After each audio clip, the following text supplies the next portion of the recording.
Hey everybody, good evening, happy Thursday, how we doing? How we doing tonight? Oh my gosh, I love going live and then immediately hearing that victory sound, that follow sound. I love it. So thank you so much for the follow. Legal limit. So that is great stuff. Hope that you're all doing well tonight. We're gonna have a good time tonight as we play chapter 2. Let me see who's all's in the chat here. Hey, welcome, Lady Experiment. Well, what's up, Goddess? Midgar, Amy, what's going on? Sub, what's up? Everybody, Subtext has a video coming out tomorrow. How's it coming? Is it exported? Are you ready to go? He's got a full playthrough of the original Final Fantasy VII, and yeah, it's gonna be good. It's gonna be really good. Final Cut is exporting as we speak, and he's done a deep dive analysis of the original Final Fantasy VII just in time for Rebirth. So we're really excited about that one. Really excited about that one. A couple of things before we get going tonight. First of all, I want to welcome everybody. Welcome to the chat, and so glad that you are here with us tonight. My name, if this is your first time in, my name is Wade. I'm also called ProfNoctis, and that's because I am an actual instructor at the University of Alabama. I teach, and I'm going to be sharing some of that with you tonight. In fact, I taught this very lecture in person earlier today, where we got to throw YouTube videos up, and we got to show some gameplay off in class as we stopped and did some deep dive into chapter 2 of Final Fantasy 15. Everybody, the title of tonight's lecture is called Chapter 2, The Legacy of Kings. And I think that this is the first chapter that I began to say, okay, there's something here to this stuff. It doesn't go deep today, but we're gonna get into some interesting biblical parallels, and we're excited about that one. So thank you, Leon, for the resub. Thank you so much. 6 months in a row, baby. I'm here, buddy. I'm glad you're here, buddy. I'm glad you're here. What's up, Twisted Yarn? How you doing? Great to see you. So tonight's lecture is called The Legacy of Kings. And tonight we're going to be looking at what Noctis does after devastation, right? And to kind of start us off with everything, I wanted to actually show a trailer from the game that, not an ad, I wanted to show a trailer for the game that is not in the game, with scenes that are not in the game.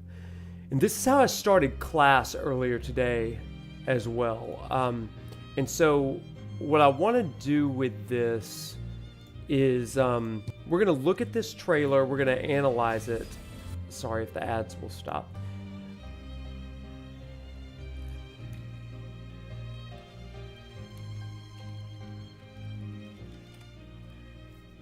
Yeah. So this is this trailer came out 8 years ago, shockingly. And these scenes did not make it into the game, so I'm going to share with you some of this stuff. Here's the thing about this game. As I tell my class every single week, this game has an amazing story that is told in one of the most nonsensical ways possible, okay? And they're starting to agree with me. They're starting to believe me in this. It is hilarious, the things that they built for the game and then didn't include in the game. So we're going to start out tonight with showing one of those exact scenes. If you will just humor me for just a second.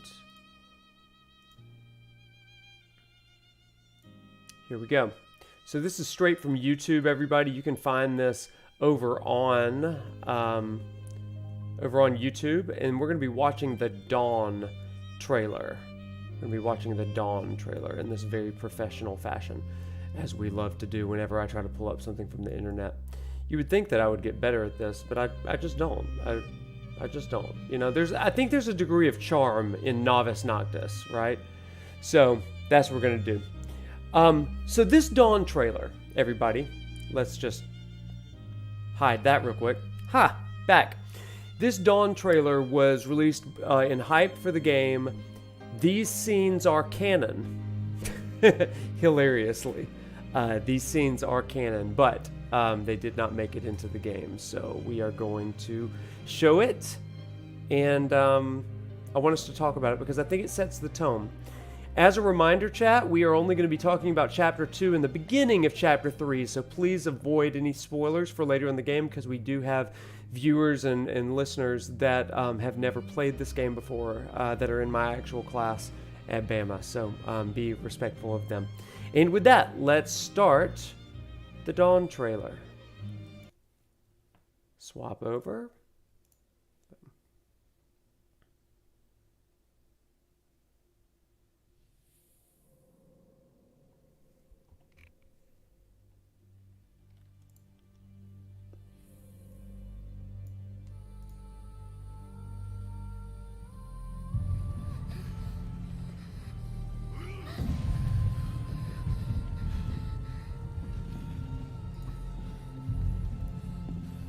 Oh, sorry. There's crazy things happening.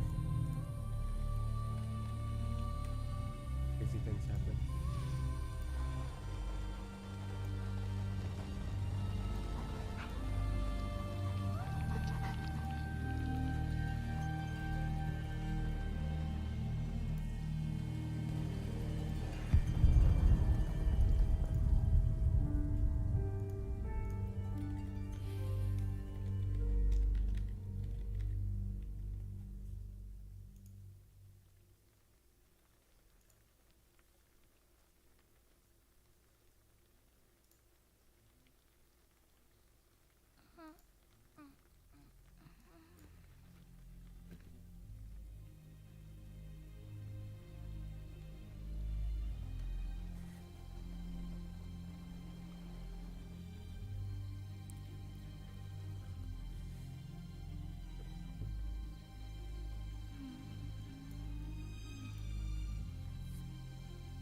Okay, chat, let's talk about it really quick. So I showed this at the beginning of class today because, for a few reasons, but I shared it because it shows a scene that takes place allegedly just after the very beginning of Kingsglaive. Now, if you do not know the story of Kingsglaive, I summarized it a little bit, but while Noctis is gone, Regis is supposedly signing a treaty for peace with the kingdom of Niflheim. And it doesn't go well. Niflheim attacks. The magic wall around the city, the barrier around the city, is destroyed. The Nifs take the crystal as well as allegedly the ring. At least that's what some believe. Now we know that the ring is not in their hands, and we'll get to that in just a little bit. But that trailer shows two things. Number one, it shows Luna, who is being, this is after Tenebrae, her hometown, has been captured, all right? And so it kind of shows her in danger. Secondly, it shows Regis holding Noctis, right? Holding him and crying. And then above him, you see these three kings that are looking down. And these three kings have clearly, that sounds like a song, these three kings of Orient, they have looked down on Regis and Noctis, and they've clearly given Regis a message. One thing that is shared and subtly hinted at in the main game is that Regis has a kingly gift of premonition, and he's hearing messages from the kings of old. So I believe that he is 113th, 114th line of kings, something like that. There's been a lot of murky stuff with the kings. But Regis has just heard 113. So I had it right on.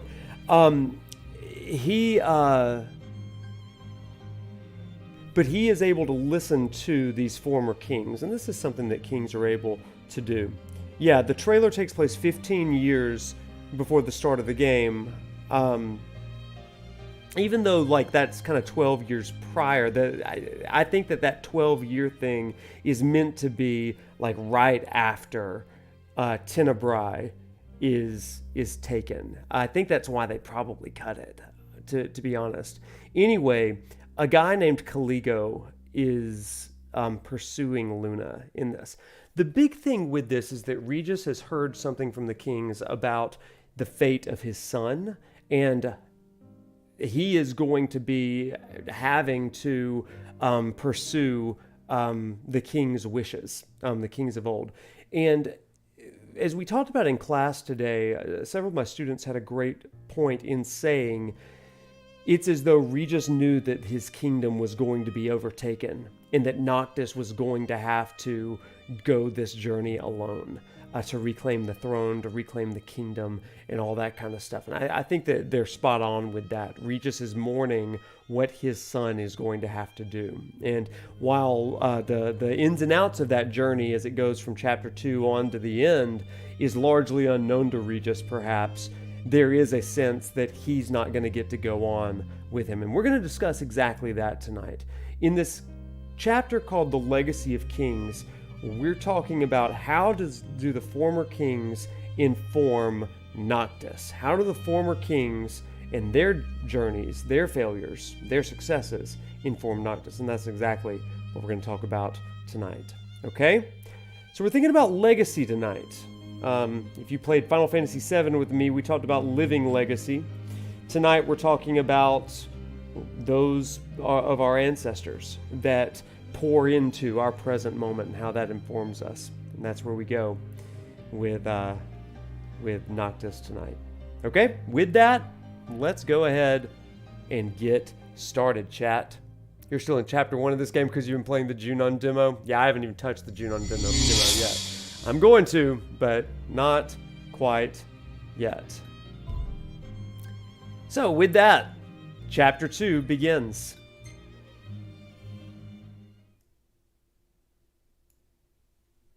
And again, chat, just as a reminder, please no spoilers in the chat.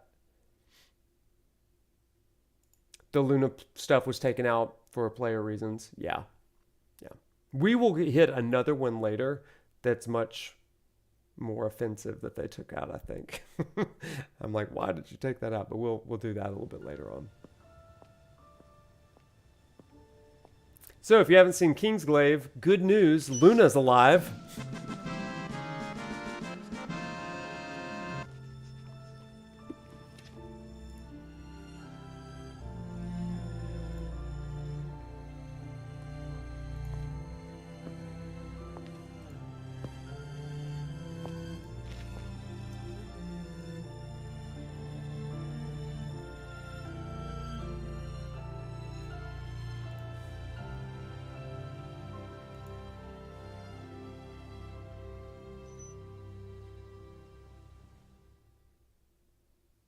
All right, and so we've got a couple of characters here that are interesting. Luna, and we've also got Gentiana. Don't suppose the Crown's we'll Guard talk is more still about them active? later. I wouldn't count on it. Not with the Marshal out here. I wonder how things are in the city. There should be reports before long. Yeah, something this big can't go ignored. And what about us? Oh, I'm so sorry. We I was make changing plan up some right now things. and figure the rest out later. My apologies. Thank you. Got a message from my sister. She's with refugees bound for Lestalem. Well, at least Iris is okay. Yeah, doesn't sound like everyone else was so lucky though. We'd best make haste. Noct won't be dead forever. No going Moving back. things around here. There we Only go. ways forward. No going back. Let's go.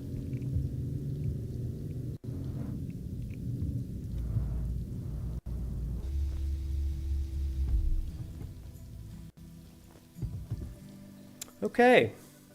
And we are back. Made it.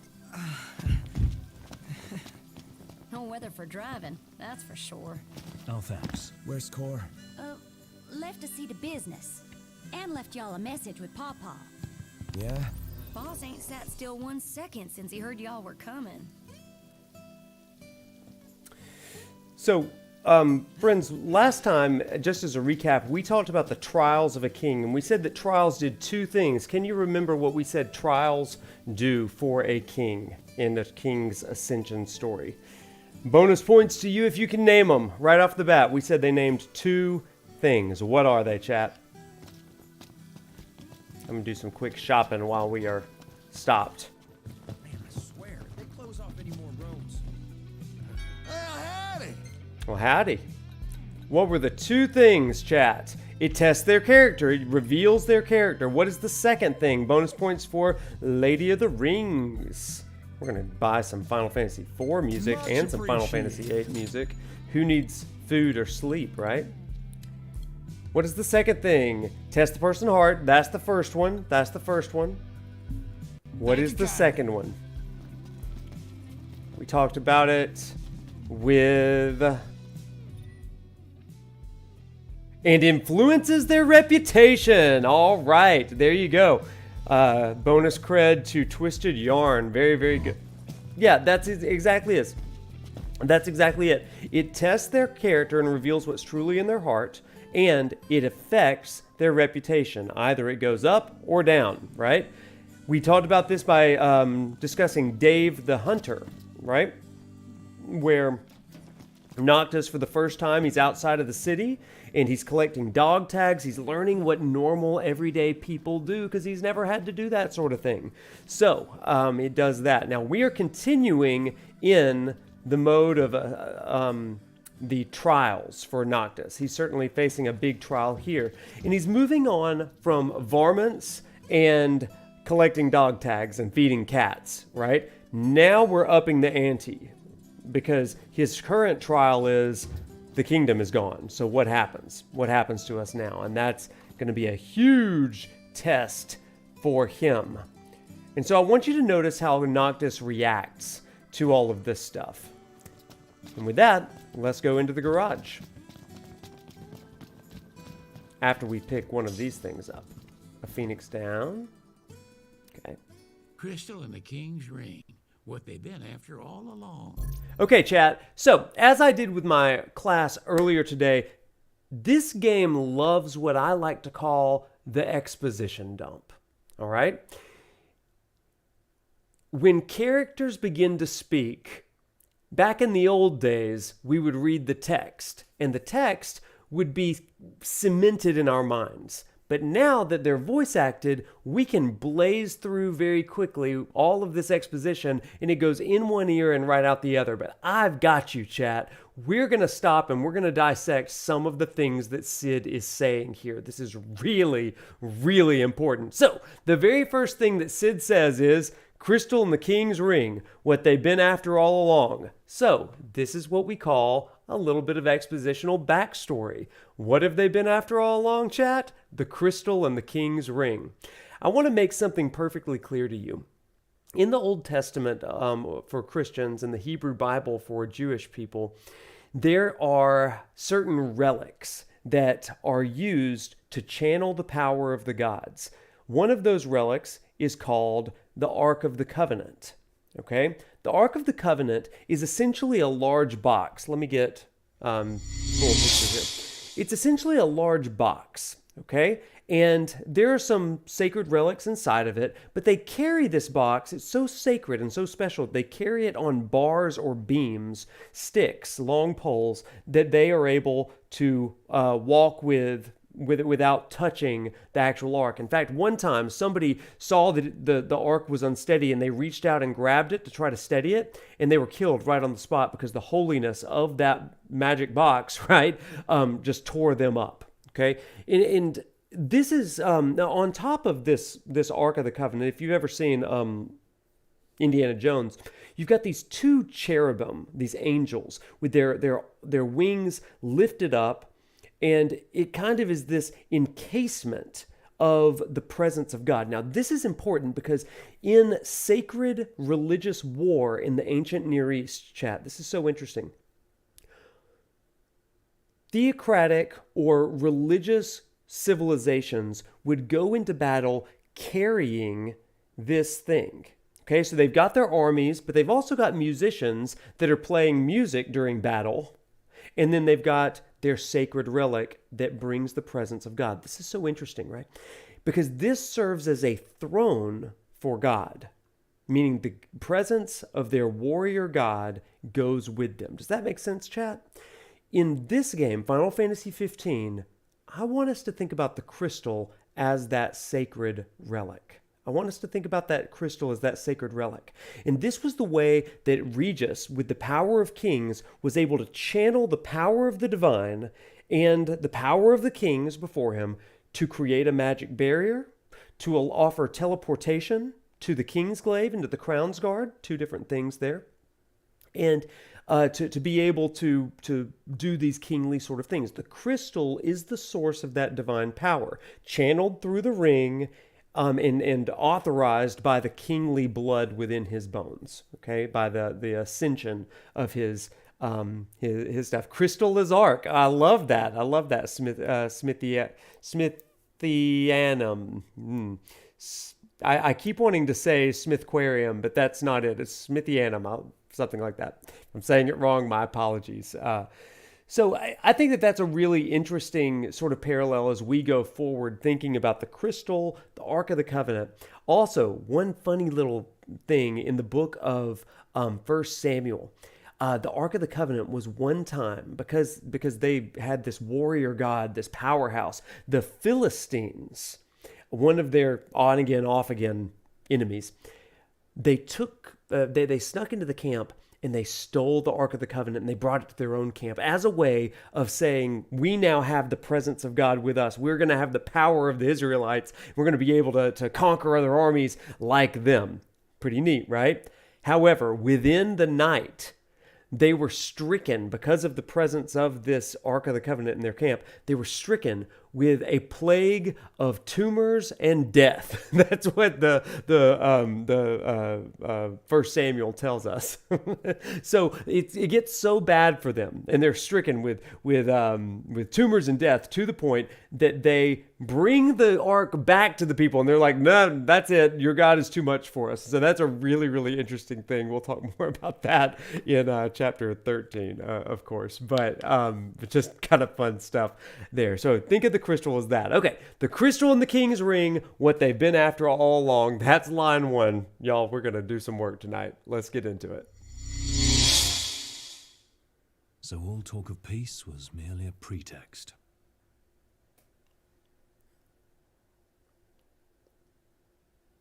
They played my father for a fool. Don't kid yourself. Reggie wasn't born yesterday. Lucius got dealt a losing hand, and your old man played it the best he could.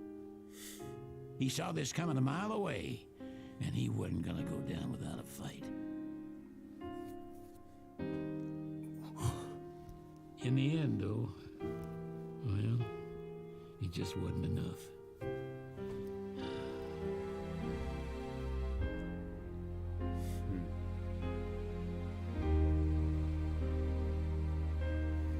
need something else, you talk to Cora. I can't even remember the last time I saw Reggie. Feels like a lifetime ago. Chat. All right. Big moment here. Let's pause right there. Okay, you can barely see it right here, but I want to keep this screen up here. My class, the way I start class every week or every Tuesday and Thursday when I walk in, I say, okay, class, so what do you want to talk about today? What do you want to talk about? And they will give me a list of things. And today, the first thing that came out of their mouth was, we want to talk about Sid. Does Sid know Regis? And this is the question that they've got. They've got the question of like, who is Sid? Like, he's not just some mechanic, right? And so they get to this picture. We get to this picture, and I say, so yes, Regis knows Sid, and Sid knows Regis. That's obvious, but they want to know how Sid knows Regis. Now, here's the thing. We will not get the full story in this game of how Sid knows Regis, but there are some interesting things that we can do to kind of understand what's happening here. Let me talk straight to the camera here. There's a few things that we can deduce from some of the things that I've played and some of the things that we've know so far. So Sid... there's a 16-bit beat 'em up that was released called A King's Tale. And this is the story of Regis and his Crownsguard. Okay? Crownsguard is an interesting thing for... No. Hey, listen, we don't want spoilers, but I love participation and stuff. So absolutely feel free to jump in and say, yeah, that's a good connection. And I think that you're exactly right. Regis has in Sid his own ProfNoctis. Okay, so I love that you're able to pick up on these sort of things. The question is, what role does Prompto play? Therefore, what role does Sid play? And even more than that, what role does Ignis play? What role does Gladio play? And how does that play into kingship? Okay, chat, here we go. If you're taking notes, this is a great thing to do. The first stage of an Ascension story, there are 4 stages. The first stage is trials, right? Trials do 2 things. We just said it. What is it, chat? Trials do 2 things for a king. Number 1, they test the king's heart and character. They reveal the king's heart and character. Number 2, they increase the reputation. The second part of an Ascension story after trials is relationships. There are 4 primary relationships for a king to determine whether or not that king or monarch is worthy, effective, good, or not. Okay? These 4 relationships are number one.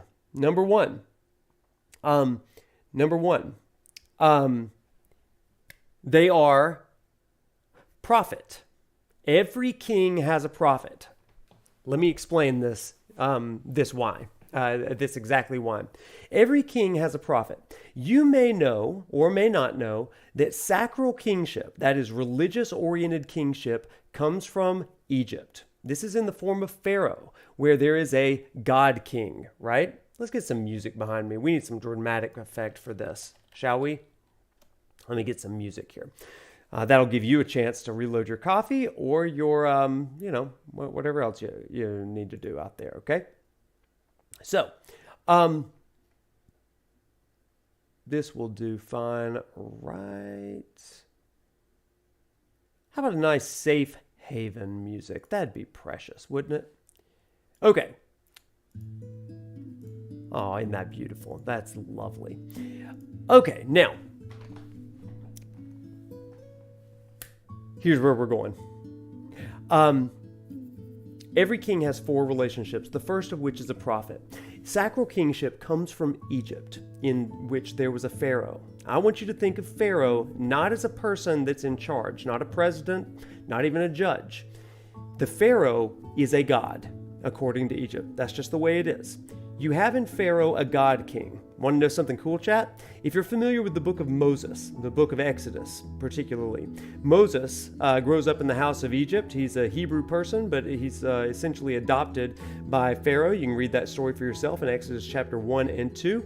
But at the end of chapter 2 and the beginning of chapter 3, Moses is exiled because he takes up for a Hebrew slave and he ends up killing one of the Egyptian guards. While he is in exile, running away from the authorities, he comes across a group of sheep herders in a place called Midian. There he is adopted into their tribe, and he becomes a shepherd himself. There seems to be a common theme among that in the Hebrew Bible. A lot of shepherds become leaders. Anyway, while Moses is out sheep herding, he comes across a burning bush, and the presence of God is in that burning bush and tells Moses, I have chosen you to go and let my people go. You've got to go to Pharaoh. And Moses immediately says, who am I that I should go to Pharaoh? And the insinuation there that we miss in English translations and culture is this, that Moses, a man, is going up against Pharaoh. But God says to Moses, I'm going to go with you. Yet Moses is still terrified. You can read that for yourself in chapters 3 and 4 of Exodus. Eventually he relents because God says, just go, just do it. Anyway, Moses goes to Pharaoh, and 10 times he goes back and forth with Pharaoh in that he says, let my people go, and Pharaoh says no. And so then they have a plague that comes out. Now, here's what's really cool about these plagues. These plagues are not magic tricks. Instead, each of these 10 plagues correspond with another deity in Egypt. So, the plague of turning the water to blood, that is against the essentially the river god, the Nile god. The plague of putting darkness over the land, that's against the Egyptian god Ra, who is the sun god. And ultimately, in the 10th plague, it strikes Pharaoh's household. This is Pharaoh's own son, who, by the way, will be the God King next. Does that make sense, chat? This is a divine war between gods. Now, I share this with you because Egypt is where the God King, sacral kingship thing started.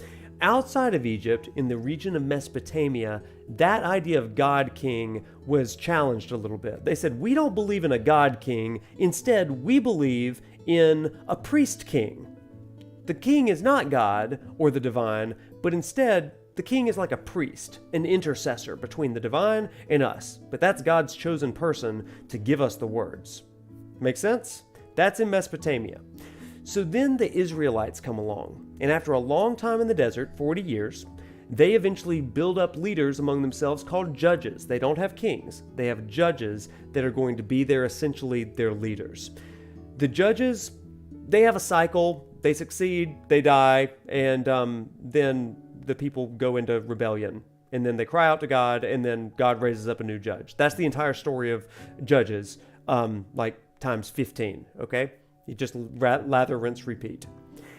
But then in the book of 1 Samuel, which is the main topic of this class, the Israelites are crying out to God for a king.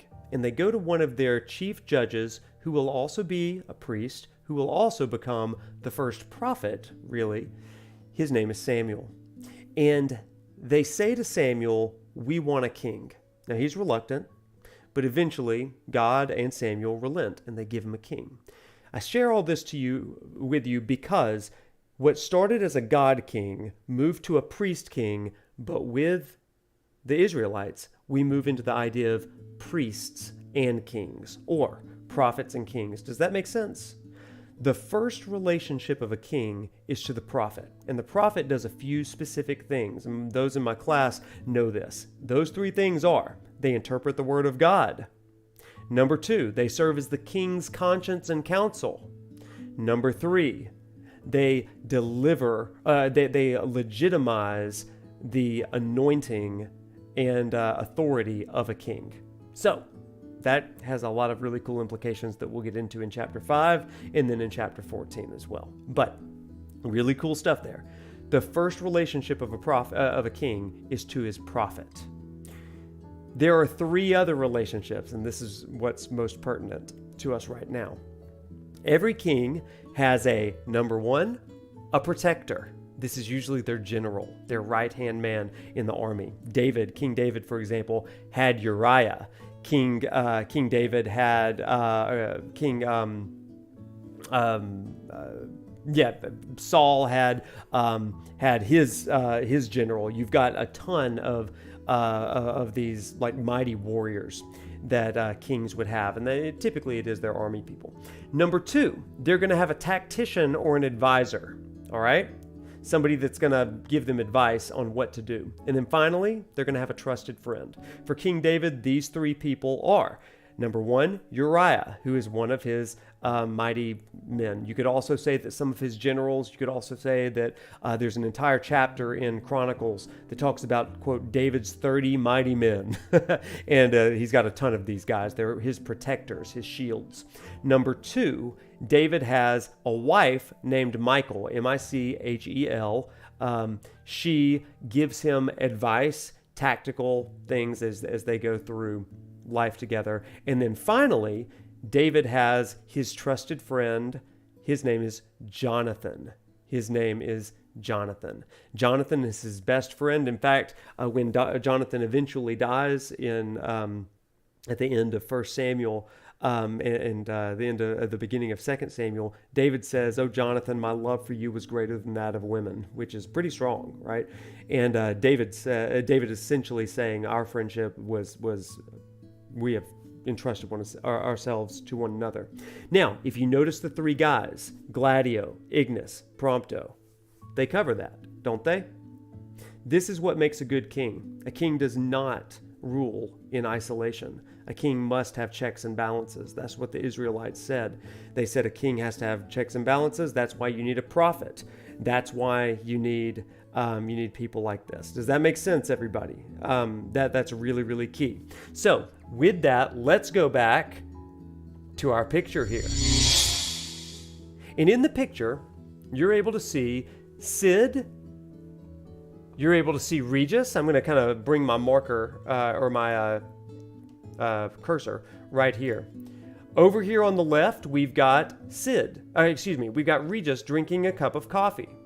Then right here, we've got Sid. This is his mechanic friend. Then right here, we've got Claris. Who's Claris, everybody? That's Gladio's dad. Gladio's dad, he died in Kingsglaive, you remember. He was the shield of the king. And then over here, we have a guy that we don't know yet. I'm going to tell you his name is Wescombe, and he runs a restaurant. He's coming up with new recipes, which would let us know what role he takes. Now, if we were to take Noctis and David's archetype, we can figure out who these three guys are, right? We've got the shield of the king. That's the general. That's the protector. In Claris, Gladio's dad. Then we've got Sid, and then we've got Wescombe. I'll go ahead and tell you, Wescombe is a tactician, a strategic advisor that is stationed in a particular part of the land that we're going to get to later on, which leaves Sid being the trusted friend. Now, I'm going to give you a question, chat, and then we're going to play a little bit, and I'm going to ask you to think about it and talk about it. Why do you think two things? Well, let me just ask this question, and you can maybe get to it. Why do you think Sid hasn't seen Regis in so long? Why do you think that Sid lives on the outskirts? Why do you think Sid clearly hasn't had this relationship with Regis? And with that, let's continue with the game. Lecture over. Mini lecture over. That was longer than usual, but I hope you found it interesting.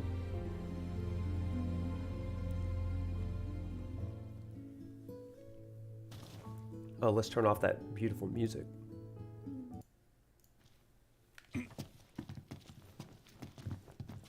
Cora left a message. Said he'll wait for you in the tombs. They're to the northwest of here. That's a short ways past the outpost. They had a falling out. First. A good question, lady.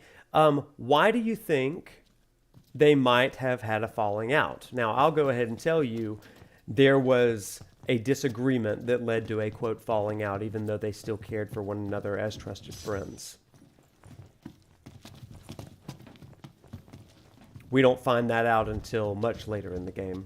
And it's not a big deal. It's just exposition dump. Interesting toy you got there. This?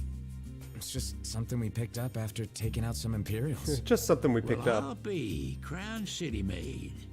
If you like, I can make this puppy better. Give it more oomph. How? I can mod it for you. Mod it? Look, I got diddly squat to do what with Cindy taking care of the garage. If you can find the parts, I can do the work for you. That's what it seems like. So there are a couple things that I do want to say here, chat. But I also want to give you a chance to kind of think about it. What would cause Sid to have a falling out with Regis? Or at least a different ideology? I'm going to do some searching around the garage, but you just let me know when you're ready for me to give my thoughts on that, because I want to give you enough chance to kind of think about it too. I want that. You will have seen what Is do you that- think it's like inside? Oh, that is hit Your character guess is Prince as good as mine. Noctis. We'll see for ourselves in time. Also, welcome Tom. Glad you're in the chat tonight. Question of when. Can't Welcome. believe the crystal's gone. The bastards took it all. And we'll take it back. This is far from over. What can I do you for? What can I do you for? Oh, we are Be good. seeing ya. Yeah, you too. Oracle Ascension coin.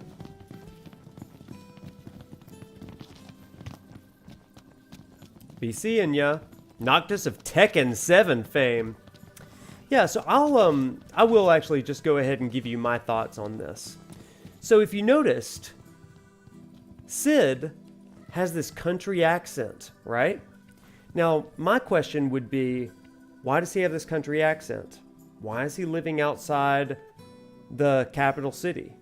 Is it possible that he's living outside here because, well, to a degree, he's from here? But if he's a trusted friend, why isn't he living in the capital city? Well, what's happening in the capital city for at least the last 12 years, maybe longer? Well, they've got this magical barrier. Now, if you come from outside the capital city, friends, if that's the case, and you find out that the king is only securing the inside of the city, then maybe you disagree with that idea. He might think the city will change him, or he might think that his people outside the city are getting left behind. So he wants to go and be with them. Another thought is, if Regis really does believe that, like we talked about at the beginning of this stream with the trailer, if we really do believe, or if Regis really believes that Insomnia is going to be taken and that Noctis is going to need help, might he station his friend Sid outside the wall due to their disagreement to some degree, but also as a way of guiding Noctis once he's outside? It's possible, right? I think that could be part of the reason why Sid is out here. Now, it may not be the only reason, but I think that his southern drawl, his comfort with the life outside the capital, and then ultimately wanting to be with those people outside is probably a good idea for that. With that, to the RV, because we can't drive at night. We learned that last stream. Not posh enough. Yeah. We're going to stay in the RV, everybody, for 15 gil. It's bedtime. It's bedtime. It's not bedtime, Noctis.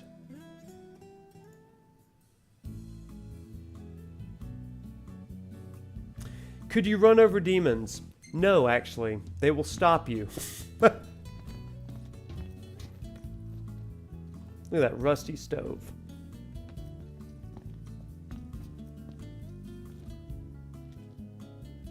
Look at these guys.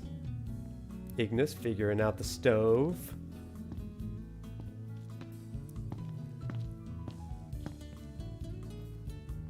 Yeah, what would you like to say about Sid, Goddess Midgar? Of course, no spoilers, right? But I think if you're talking about Sid, then we're okay.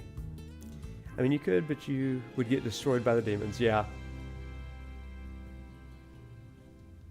Oh, hey, listen. I found that this game is super surprising. Oh, everybody, let's look at the pictures. You know we love pictures. That's not bad. There's Noctis. Master Sid. Master Sid. Yeah, we'll keep that picture. That's a good one, right? Okay. That's not a great picture. Ignis looks like he's breaking his neck there. Prompto loves to take pictures of Ignis. That's what I've learned tonight. At least he's not getting us canceled like he did last time. Hello? Sheesh, thought I'd never get through. Good to hear your voice, Highness. You recognize mine, don't you? It's Dino. It's Dino. Right, the jeweler. Got that right. The best around. Listen, I've been worried about how you guys are doing. How's about you drop by Golden and mingle for a bit? Prompto has We'll good think about it. Okay, let's get to it.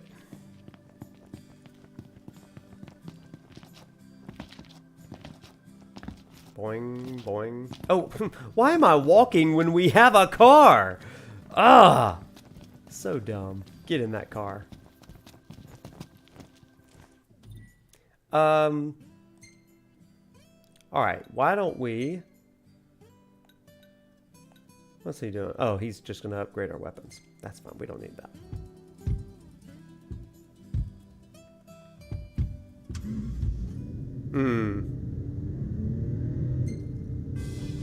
Oh, here's our banger. No. We want to listen to Final Fantasy IV music, don't we? Yeah, that's what we want.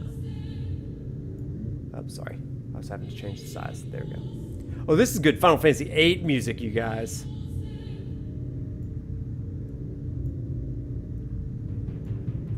Ignis and the gang. The OG.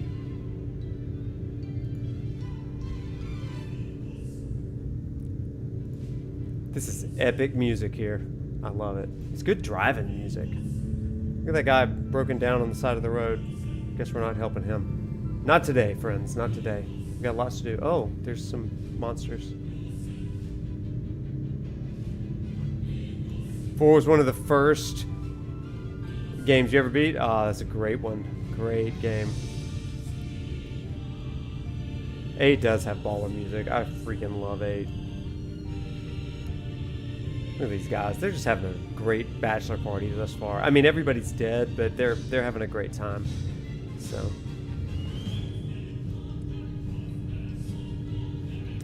I've had, I remember a buddy of mine and I drove out to New Orleans one time for a kind of guys weekend a few years ago, and we listened to the Final Fantasy soundtrack like these boys the entire way. Put the windows down. Iconic memory. That whole weekend was great, actually. Nothing like Bourbon Street with the bros, you know what I'm saying?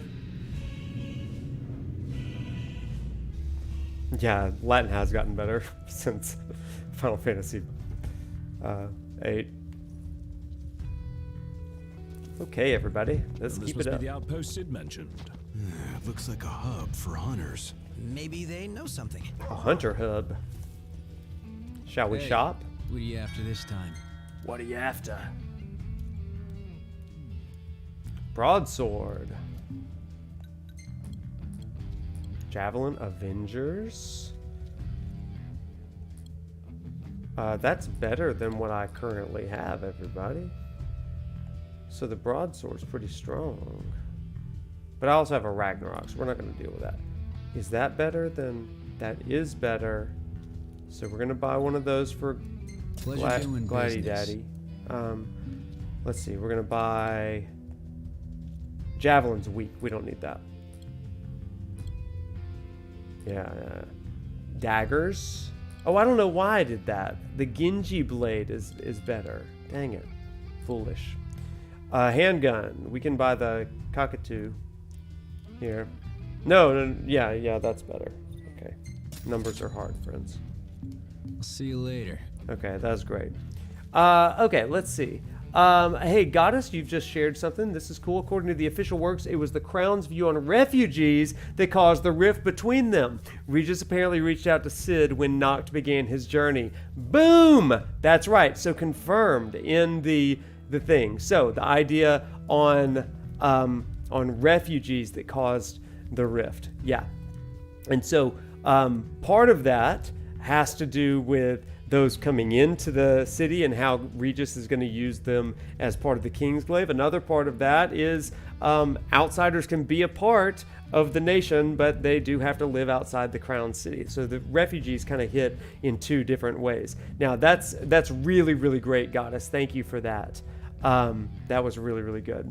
I'm watching with my Prompto pillow. Nelson, what's up? Nelson. Nelson, can I share our story last night?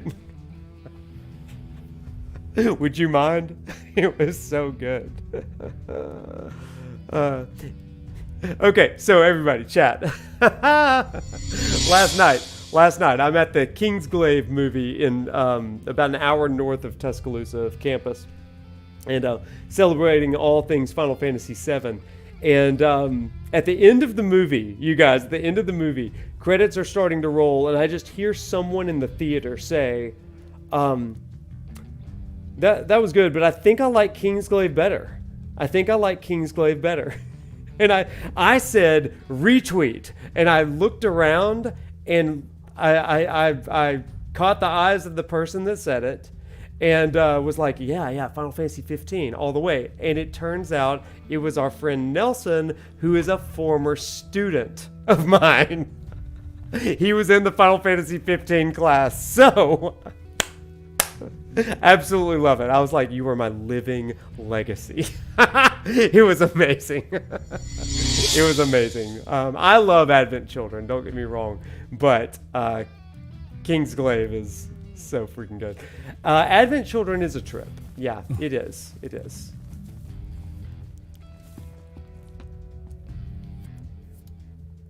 Your Highness, I'm glad you're safe. Monica, where are all the others? Glad you're safe. Most of the Crown's Guard didn't make it. It was all we could do to escort Lady Iris out of the city. Dustin is with her as we speak, seeing her the rest of the way to Lestalem. I owe you guys big time. Head for the Royal Tomb. The Marshal awaits. The Royal Tomb, the Marshal awaits. Okay, let's go do it Across then. the land, blossoms from Tenebrae can be seen displayed in memoriam. With no remains to mourn, throngs have gathered in Altissia to pay their respects. Many offering prayers at a vigil held before the wedding dress Lady Luna Freya was to wear. A While wedding some hold out dress? hope the Oracle still lives, a grim silence continues to linger. Okay, let's talk to old That Dave. would be again. You sticking around these parts for a spell? I could use your help digging up some dog tags. Looking for some dog tags. Well, if they're on the way, we'll do it. Otherwise, we got stuff to do. Come on, boyos. Let's do this. All right, I need to shift some things. This guy. Oh, I'm First the Crown so City, sorry. Then Hammerhead, then the Royal Tomb? His nickname should have been Kor the Restless. Somehow not as catchy as Kor the Immortal. Kor the Making it out of Immortal. Insomnia only adds to his legend. Well, fortune favors the bold. Huh? The wise make their own luck. You think it's a coincidence he's made it out of all those battles alive? All right, so we're about to go meet a guy called Kor the Immortal. We'll learn more about him later on, but... Tread lightly. No, we're not treading lightly. We're going to kill these birds because they just exist.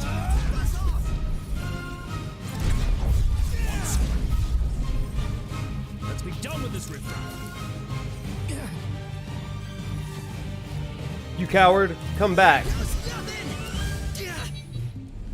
Coward.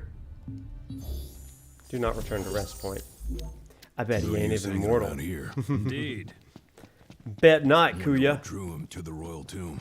A morbid curiosity for the late kings of Lucis. Only one way to find out. One way. Or another. I'm gonna find ya.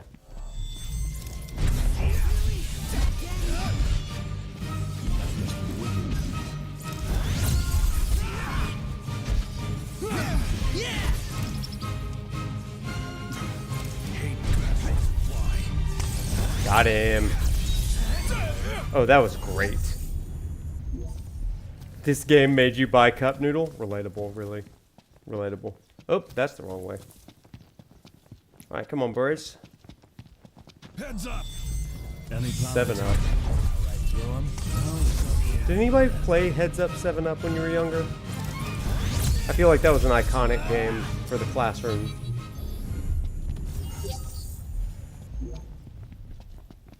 We're here. A tune fit for royalty. Hey, yo. Let's go in and find the marshal. Let's do it.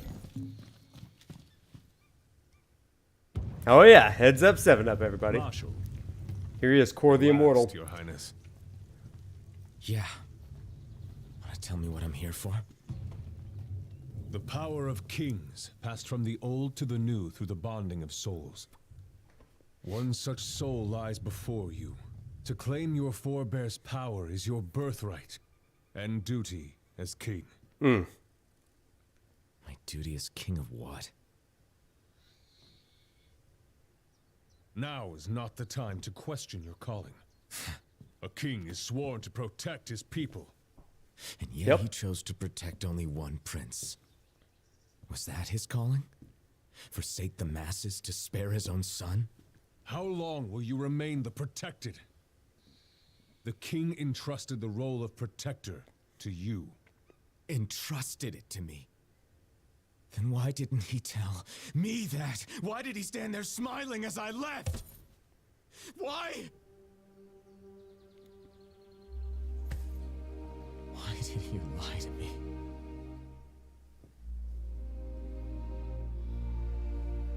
That day, he didn't want you to remember him as the king. In what time you had left, he wanted to be your father. He always had faith in you, that when the time came, you would ascend for the sake of your people. Guess he left me no choice.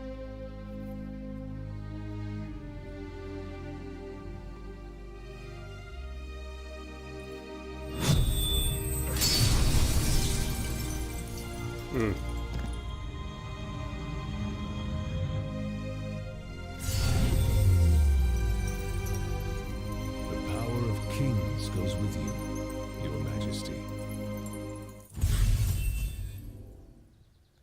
All right, before we get into this next part, Chad, I want to share just a couple of things with you.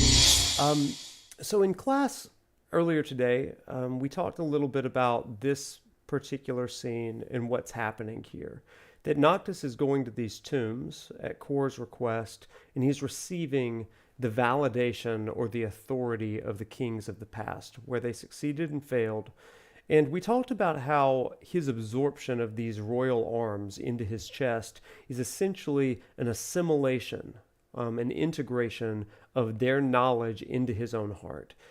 And we talked about the purpose of legacy and how we are the sum of all of those that have come before us. To use Final Fantasy VII terms, we are the living legacy of those that have come before us. Anytime that I've ever participated in a funeral or something, a memorial service or something like that, these are the words that we share, that we are the sum of those that have come before us, and we continue the legacy of those that have moved on. And in the same way, Noctis is doing that in this. Now, all the more reason is how he is going to be a king, a prince, right? He's learning the stories of kings past. And Nelson, that's exactly right. In class, we talked about Hebrews chapter 12 and how Hebrews 11 in the New Testament gives a retelling of all of these great icons of faith. But then it says that since we are surrounded by such a great cloud of witnesses, all of those that have come before us, let us throw off everything that hinders and the sin that so easily entangles us, and let us run with perseverance the race set out before us. Now, chat, this is something interesting. You might have heard that it's an idea of the cloud of witnesses. I want to describe this to you because something's lost in the translation from the Greek to English. In the book of Hebrews, it talks about this cloud of witnesses, right? But these are not a bunch of people that are sitting on clouds. In the early 1st century, 2nd century, in Greece and in Greco-Roman world, there are these large stadiums. And these stadiums, sometimes even for theater and stuff, you would have the royals, the dignitaries, things like that would sit very up close, kind of like you do now, front row seats. But then you would have the upper tier area where you could barely see the specks on the court, and that was called the cloud. Okay, that's called the cloud. And the idea is that we have people that are so far away that we can't even see. They are memories to us. They are the cloud of witnesses that are watching us as we continue to run this race. Now, at the beginning of this chapter, we opened up with Noctis, young Noctis, being held by Regis. And who was up in the stands? It was this cloud of witnesses, these kings looking down on Regis and Noctis, kind of awaiting to see what Regis and Noctis will do for the sake of their kingdom and for the sake of their people. And this is a big piece. Coinciding with this, I assign an assignment in my class that's called the Legacy of Kings Project. And they start that project today, actually, where they have to go through the Ascension story framework and assess the lessons involved in all 40 some odd kings of Israel and Judah, the two split nation. And they have to give a report. And so I'm not asking you to do that, but we use the Ascension framework, Ascension story framework, to assess whether a leader or a king is good in this class. And Noctis assimilates those lessons into himself. So, mini lecture over. Let's continue.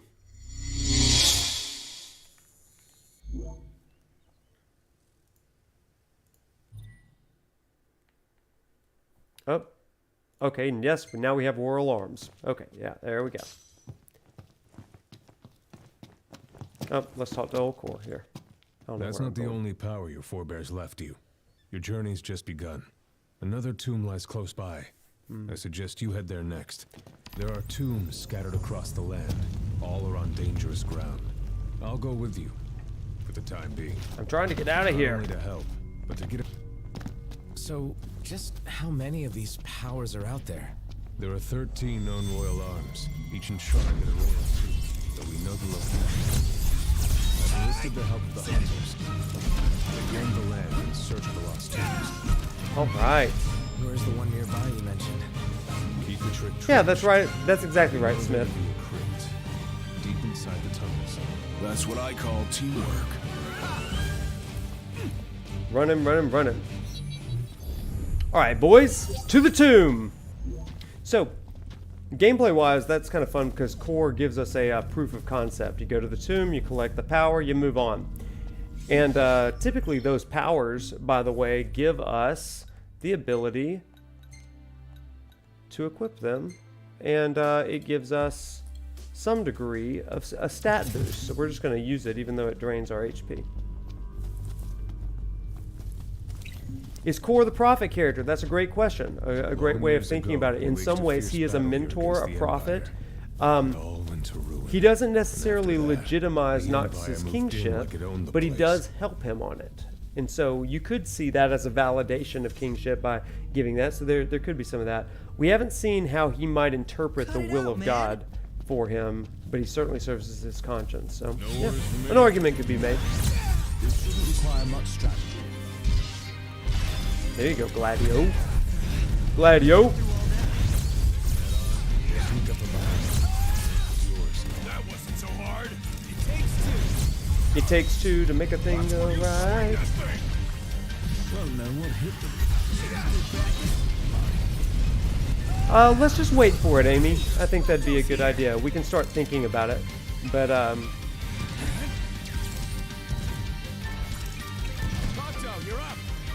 oh yeah, I've got friend attacks. You get there too, Gladio. Just run. Go get him. And Core, roar like a lion. Let's go. Yeah, Core. That's what I'm talking about. You'll get there with experience. Never knew. Nah, thank you for asking. Prompto, you all right? Yes, sir. I'm fine, sir. I like how when they've got somebody in the party like Core, it changes their dynamic a little bit. Mild to moderate threat. The short version. Somewhat dangerous. Marshall, you'd have to be pretty badass to take that down, right? Think you're up to it? Let's see what you can do. I love it. Go! Ready for this? Break his leg. Ooh, better dodge that better. Shoot him. Outstanding, Noct. Yep. Okay, well, I think he was already dead. But that's... Oh, now he's dead. Big explosion. Wow. Oh, well, that was pain.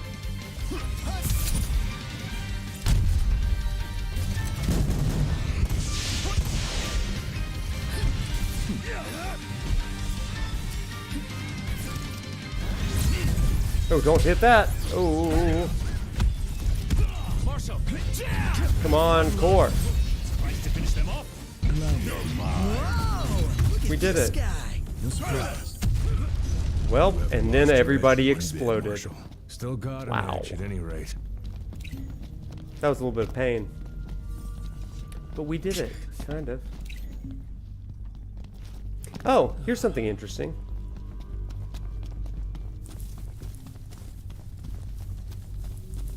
So here we've got a statue.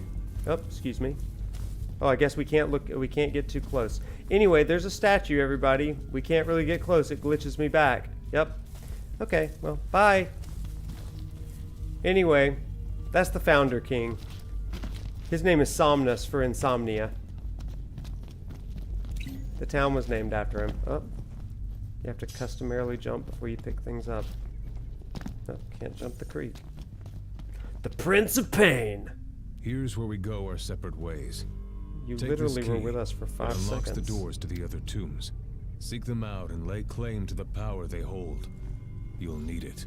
Okay. And what will you do? Keep an eye on the Nifs. Find out what they're up to. Okay. But you should focus on your own task. Core's a busy guy. He has regular people things to do, not princely Take care. things. Here we go. Keep it real, huh? Keep it real. Huh? Look! There's a door. What is this place? It appears to have been a shelter. People lived here? Sounds like Those seeking Mario. refuge from God, war, easy. most likely. Wars. Huh. What are they good for? Wonder. Huh. Wars, What's what are this? they good for? Cable. Huh. Wonder where it leads. Well, we can follow it and see. I guess we follow the cable. Me first, Ignis. Okay, you first, A Gladio. generator? So it would appear. Might still run. Start her up. Start her up.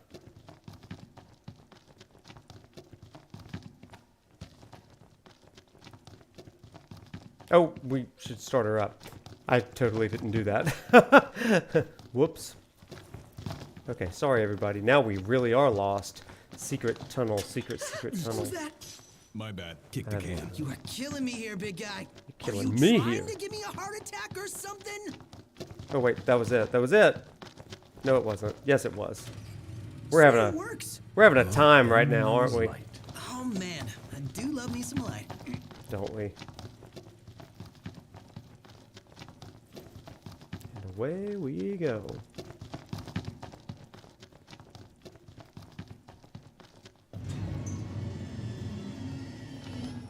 I can feel eyes on us.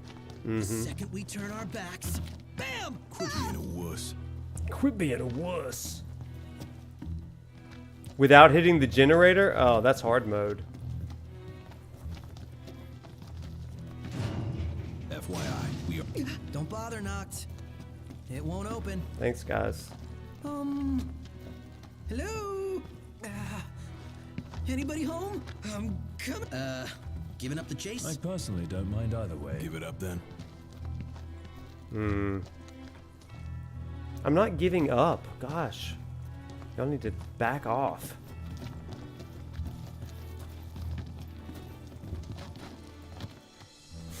I'm gonna jump every time I need to do something like that. Every time.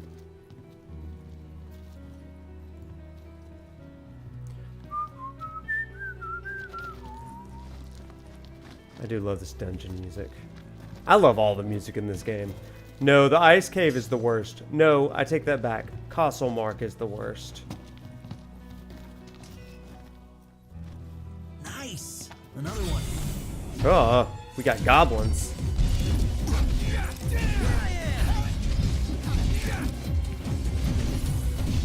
I'll say I'm amazed. What can I say? What can I say? Throw daggers in the dark. Be nice to brighten things up in here. It would be nice to brighten things up. Locked. Total shock. Hey, if something's worth looking With the at, it's ton worth berries. seeking out. Oh, I forget.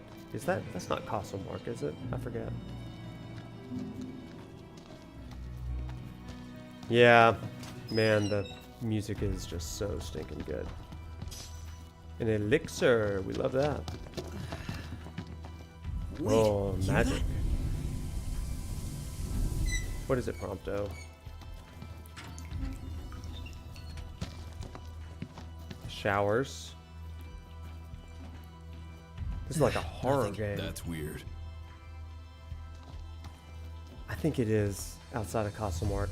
And then later on you can fight against like Jedi con Type berries. of bad guys I like to fight. Oh, You two do you like oh to get up. Run, now that you mention it. Oh, you jerks! Don't let them do it to you. That's our Iggy. It's giving Outlast. Alright, you hate bugs. Me? Yeah, we are very early in this Same game. here. Icky. Just chapter 2, you know. Ooh, Icky. this looks promising. A door. Ominous sort of Stay way. sharp. Chad, I know we talk about this all the time, but I freaking love the dialogue that we get. They're just so good talking. All the time. We like that. Mage mashers. And then Genji, we don't need that. I bet we could look at the Ascension really quick. Oh my gosh, I've got so much. Okay, so we need AP boost. Not really that. Exploration, this is what we need. Choco jersey. Gain AP for long trips in the car. Yeah, we love that. AP for making camp. Yeah. AP is like exactly what we need at all points.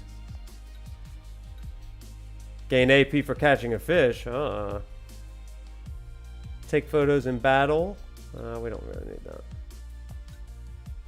Gain AP. No. Long trips. We haven't even found a chocobo yet. We can do long trips in the car. We're taking lots of trips in the car, so. Okay, anything else? Combat. An air step. That would be smart. Boost damage. Yeah, we like that too. Oh, I like that too. Anything else, friends? 7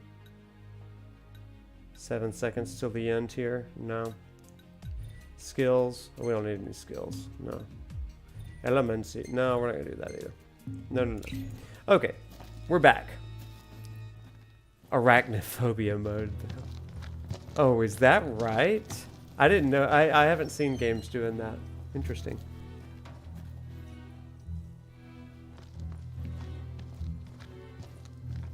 Oh yeah, this game is not friendly to the arachnophobics. Enough talk. Time for some action.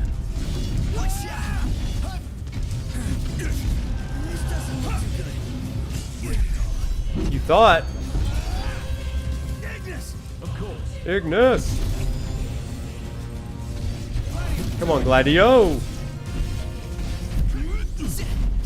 The optional dungeons were pretty intense.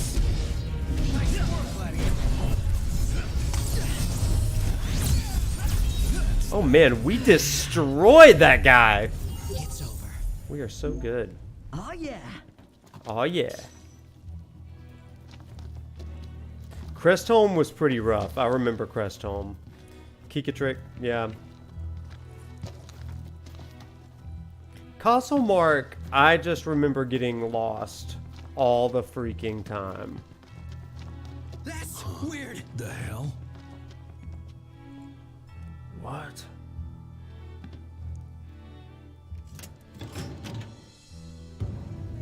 Oh, back up, Noctis. Yeah, the optional dungeons. They don't have any story to them, really. But, okay. We got another thing.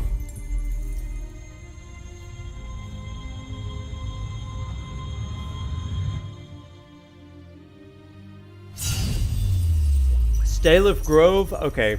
Stylef Grove, I enjoy from a story standpoint, but that's about it. Alright, if you're keeping score, we've got 2 Royal Arms. Yahoo! 6 teleportability. The old king's powers. More or less. At this rate, he'll soon rival his father's legacy. The copycat king. Out of line. Out of line. What's it like? Like I've got some tricks up my sleeve. We really are just kind of zooming through. Yeah. Yeah, with these streams, I do need to be a little bit more conscious of my students' homework. But I'd lost another king. Just busy building my arsenal. Good to hear. I have a task for you. The Empire's begun construction of a new base along the road west to the sky. I need you to put it out of commission. You got if it. left unchecked, it will cost us access to the west and all the royal tombs that lie beyond. I believe you've met Monica. She can fill you in on the Monica? details. Go see her. What's up? People to see, bases to burn. Let's go see Monica at the outpost. To Monica. Come to think of it, we did spy a large structure. Yeah, hard to miss an ominous thing like that. It ain't gonna be easy taking down a whole strong. Yeah, I think we'll do extra sessions to get the Marshal arms. believes we can, or he wouldn't have asked us. But first things first. Right. That way we can also do Let's head back to the Pidios outpost. dungeon too. But first we gotta kill a Curl.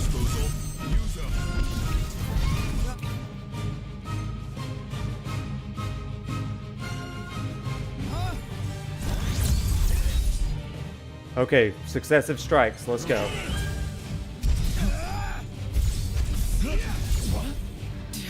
Oh, we did not do well. Yeah, I blame Prompto for that. Oh no, somebody help me. Somebody help me, I'm confused. Help me, friends. Where is my Crown's Guard? You guys suck.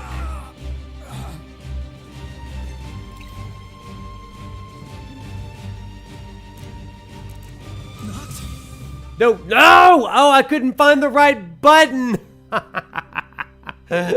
So funny story, my buttons are mixed up because I'm using a Switch controller and I couldn't press the right button. That was great. We love that. First try. How far back is it taking me? His Ascension story ended rather quick, didn't it? Yeah. Okay, let's change up our things because I think the confirmation is what's killing me. Yeah.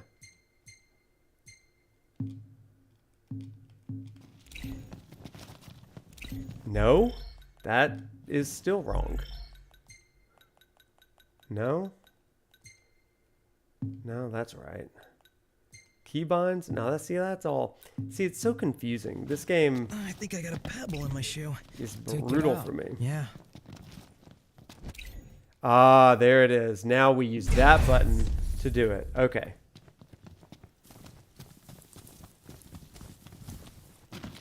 Oh, there's a tech error. Oh, that's terrible, lady. Okay. This is the part of the story called Vengeance. Oh gosh. Okay, potion. Don't let him do it to you, everybody. Gladiator, you gotta kill him.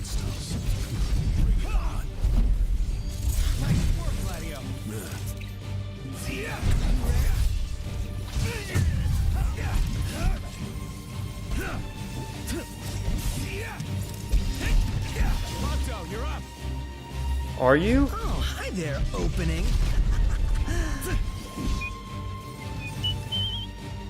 No point going on without you. Thank you, Gladio. There is no point in going on without me. Say your prayers. Yeah, blindside. Yeah, blindside. Again. Wouldn't expect any less from you. Good. Good.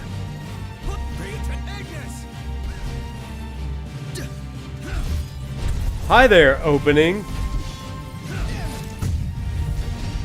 Oh no! Somebody help me. No, we can do it. We can do it without it. Somebody help me. Prompto, it's you. I'm next to you. Thank you. Don't sweat it. Oh, you freaking jerks. This guy is like 3-4 times our level, so we gotta get him. Come on. Gladio, do it. Oh, he's running. He's running. Mr. Nice Guy. Try this. Not good. There we go. Get him. Get him. Get him. Where is Ignis? We gotta help Ignis. Ignis, don't die! Don't die! Oh my gosh, same with me though. We are gonna need potions. We are gonna need potions! Okay, Ignis, we're helping you. Okay, stay away from this guy. This is our first real challenge. Oh my gosh, and we are screwing it up. Come on! What was I thinking? Phoenix down. Come on, guys. It's going to a black screen. Oh, thank you for the heads up. Is it back? With writing on it? I have no idea. Okay. Let me know if it changes. I don't know what's going on. It's a bit glitchy. Oh, well, thank you for letting me know.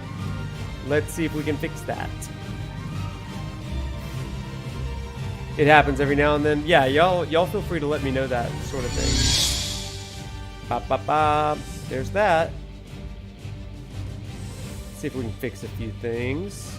Sorry, friends.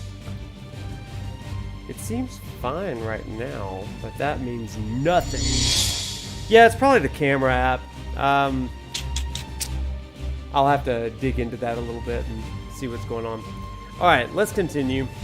One shot. Watch the enemy's movements. Yep, right. Gladio. Come on, Gladio. Nice work, Gladio. Gladio, was it nice work? Because it seems like you did nothing. This guy, I do not know. It only goes wonky when I go to the game screen. Okay, well let's swap some options then. It's probably a graphical thing. We'll go to high instead of highest. Oh no. Is it making us reload the game? Probably. Yep. Turns out. That's probably what it was. When I'm playing the game. No, it's fine. It'll just put it right back there. We're not going to fight that cat anymore. He's 3 times our level, so that's a major problem for us.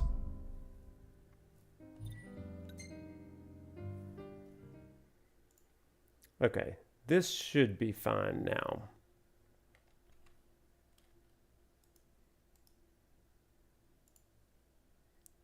Ba, ba, ba, ba, da.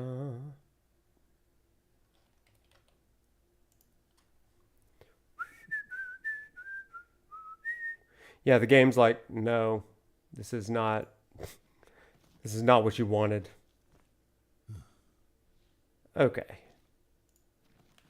Oh, now the game is glitching like crazy. Oh my gosh, what has happened? Okay, we're going to have to restart the game really fast. Because he's having a really, really hard time. There. Did I ever play Assassin's Creed Origins? I didn't. Though, I do like the Assassin's Creed. The frame rate on the game went like ballistically bad, right? That's fine. That's fine. We're going to get back to it in just 1 second. No, the crossover in the game. Yeah, I watched a YouTube video of it, but no. I did not.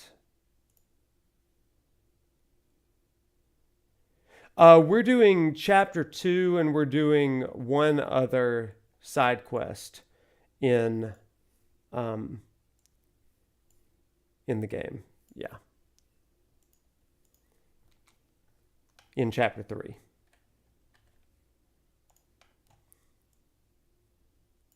Yeah, I know it's all black. It's because it's loading. And I got to change a couple of things in here real fast. Graphics. So we're on highest. All that's down. Yeah, this is all fine for the most part. Let's just see if it's going to work for us now.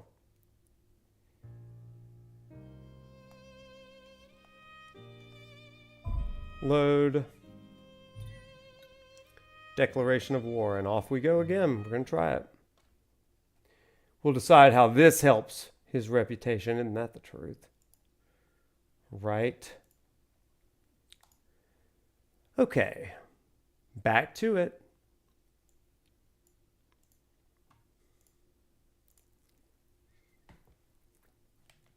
Okay, and we're back, and the frame rate's good. We're going to avoid the curl. We're going to just see what happens. Ah! Hey! As though nothing happened. The beauty of all of this is that I will go back in and I will edit that out as though it never happened. I'm getting good at like editing it and then clearing up, like erasing the mistakes. Wouldn't you like that in real life, chat?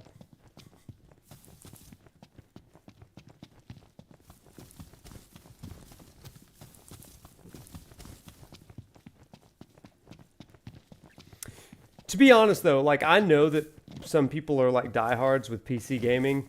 This is 100% why I am not. Console gaming just works, babe. Like that's the way it is. And if it doesn't, then it's usually a problem with the game. It's not because the console doesn't work. But that's my bias. I'm a console gamer, baby. Yeah. Brave Sir Robin ran away. Yeah, know-how and patience for PC gaming just ain't it for me. I can appreciate it. Growing seismic activity. You dream of driving. You dream of driving. You dream of driving. Okay. That's it. Now, where's Monica? There she is. Your Highness, the Marshal has apprised me of the plan. Upgrading your We found a back PC to door play into the Baldur's Imperial Gate. That's base. smart. I'll mark the route on your map. The way is secure. You should be able to gain entry relatively easily. Whoa, that car came out of nowhere. So,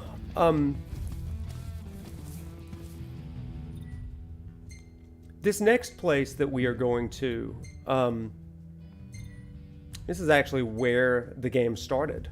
Or excuse me, this chapter started. This is the kind of barricade that Luna walked through before they turned it into a base.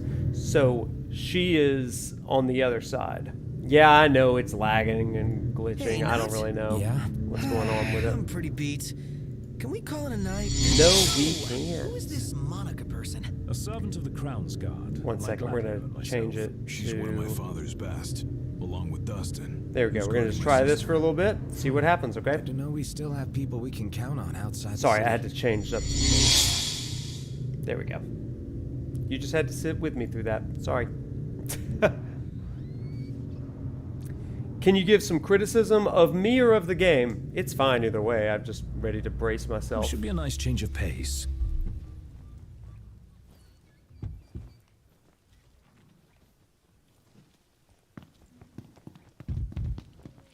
Oh, get out of the road! Get out of the road!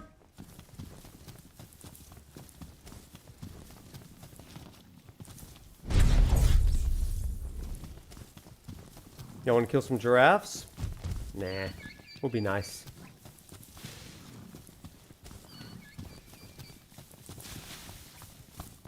Alright, Monica. From here, we will split into 2 groups. Prince Noctis, please join the Marshal up ahead. The rest of you will assist me in the diversionary effort. The giraffes are kind.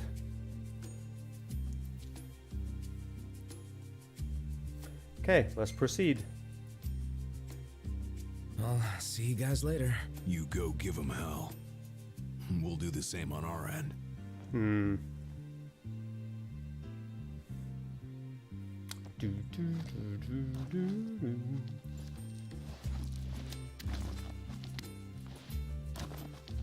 Yeah, some of the side quests are not as strong as they are in 16.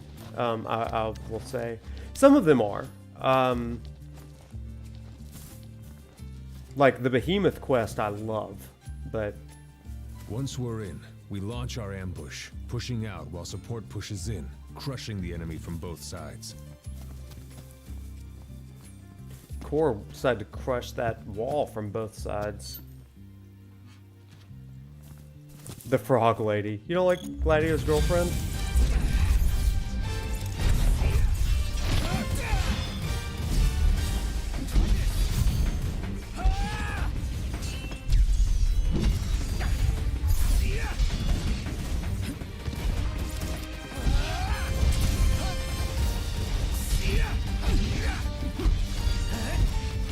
There we go, there we go, there we go.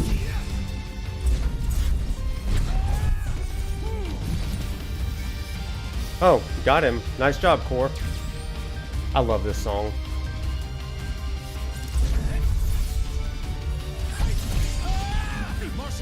Get him, Core, get him. There you go.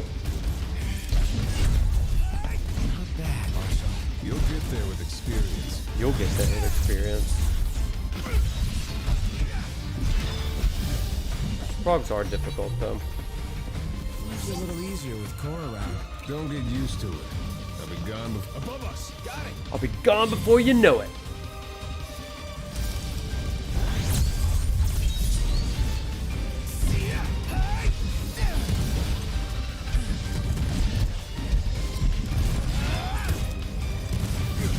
Dodge.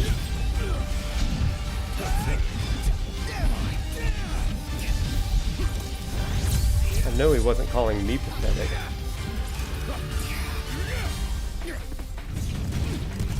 Okay, back, back, back! Noctis! Noctis!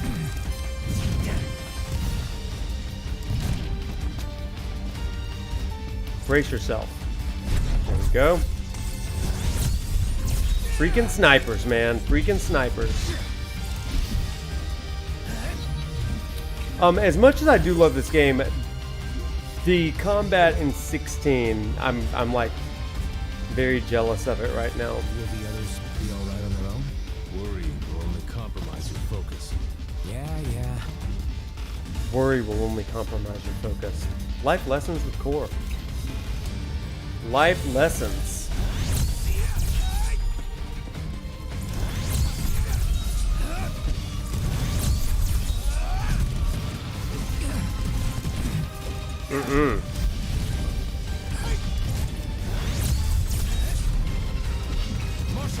Come on, Marshall.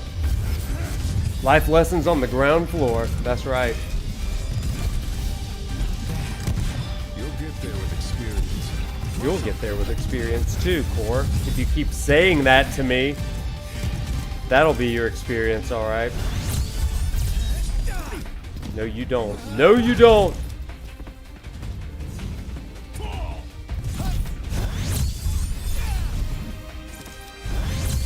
We're just flying all over the map. Walk through the park. So it should be. Otherwise, you'd only get in everyone's way. Could have gone it alone if I wanted. That mentality could prove your undoing, I Highness. think I'm going the wrong way. Yeah, now I'm going the right way. There it is. Oh, Core clearly cannot open doors for himself. Big stick. That's right. Let's go this way, down here, over here, in here. Boom. We did it! Lost Noctis. Yeah, nothing. Marshal. Always lost Good to see Noctis. you again. All right on your end? Right as rain. The Nifs couldn't take their eyes off us. Thanks to you, we were spared their attention.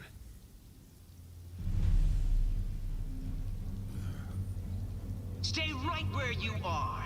Ah. Well, Loki. if it isn't Kor the Immortal. So, you survived the Citadel, but you won't survive what I have in store for you. It's past time your legend came to an end.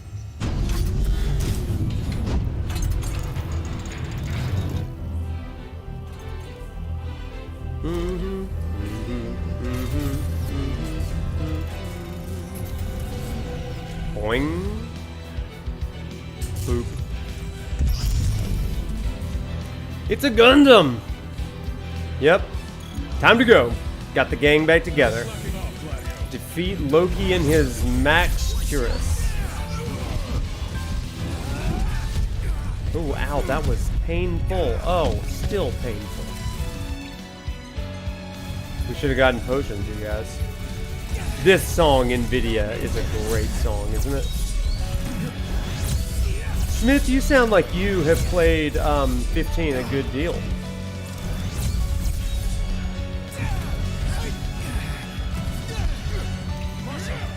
Marshall! Boing. Gladio, your turn. Core, your turn again.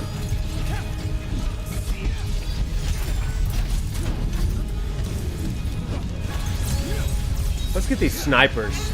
Get the snipers off the roof here.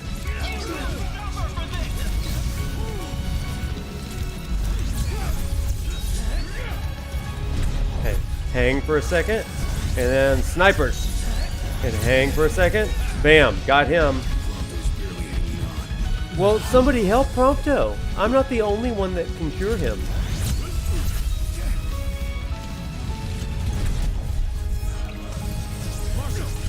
Go get him, go get him. You got this, guys. This is great. It's such a great song. I love it.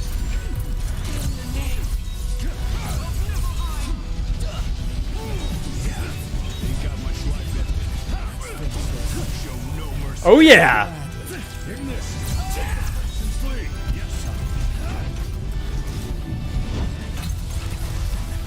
Oh no, that was bad times. Just making sure I got this. Oh, I got this. Do I? I don't know, actually. Core, get him. He's gonna blow up. Okay, my friends may be dead, but I lived. Yikes. We love to see it. Impressive. Seeing you in action puts my mind at ease. It's clear I don't need to worry anymore. I'll return to watching the Nifs. Till next time. Ooh, twisted yarn. That's a great point. Let me stop and say that. At the risk of sounding pedantic, you're not sounding pedantic. I think it's a mistake to characterize worry as a choice. Yeah, I think that you're right. Sometimes you can't help it.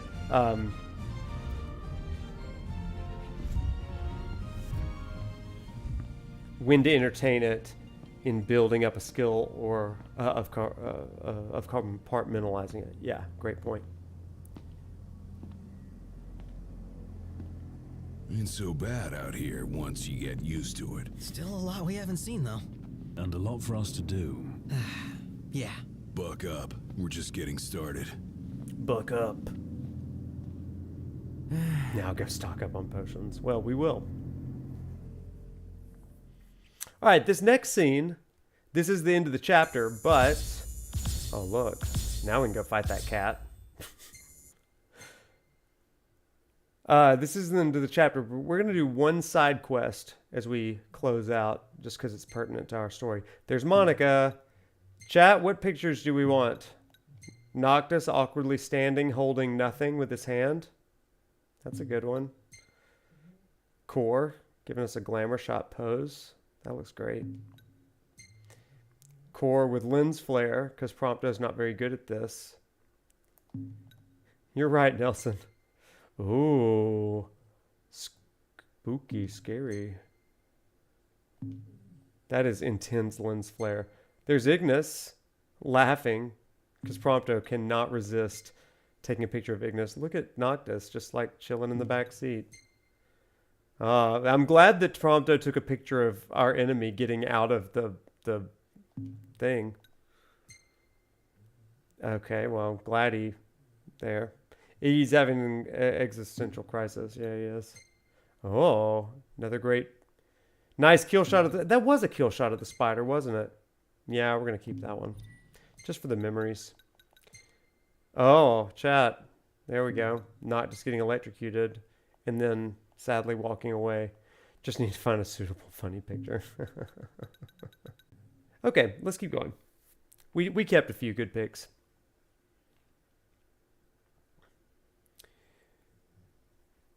All right, my friends. So we are going to go into the open world a little bit here. We're going to do one quest. So, the Prince Maybe a few others. eludes death.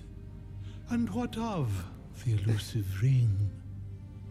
Eluna Freya has absconded with it. Absconded. Find and kill her. The ring is the final piece. Okay, now, these four people right here, chat, let's talk about them really, really quick.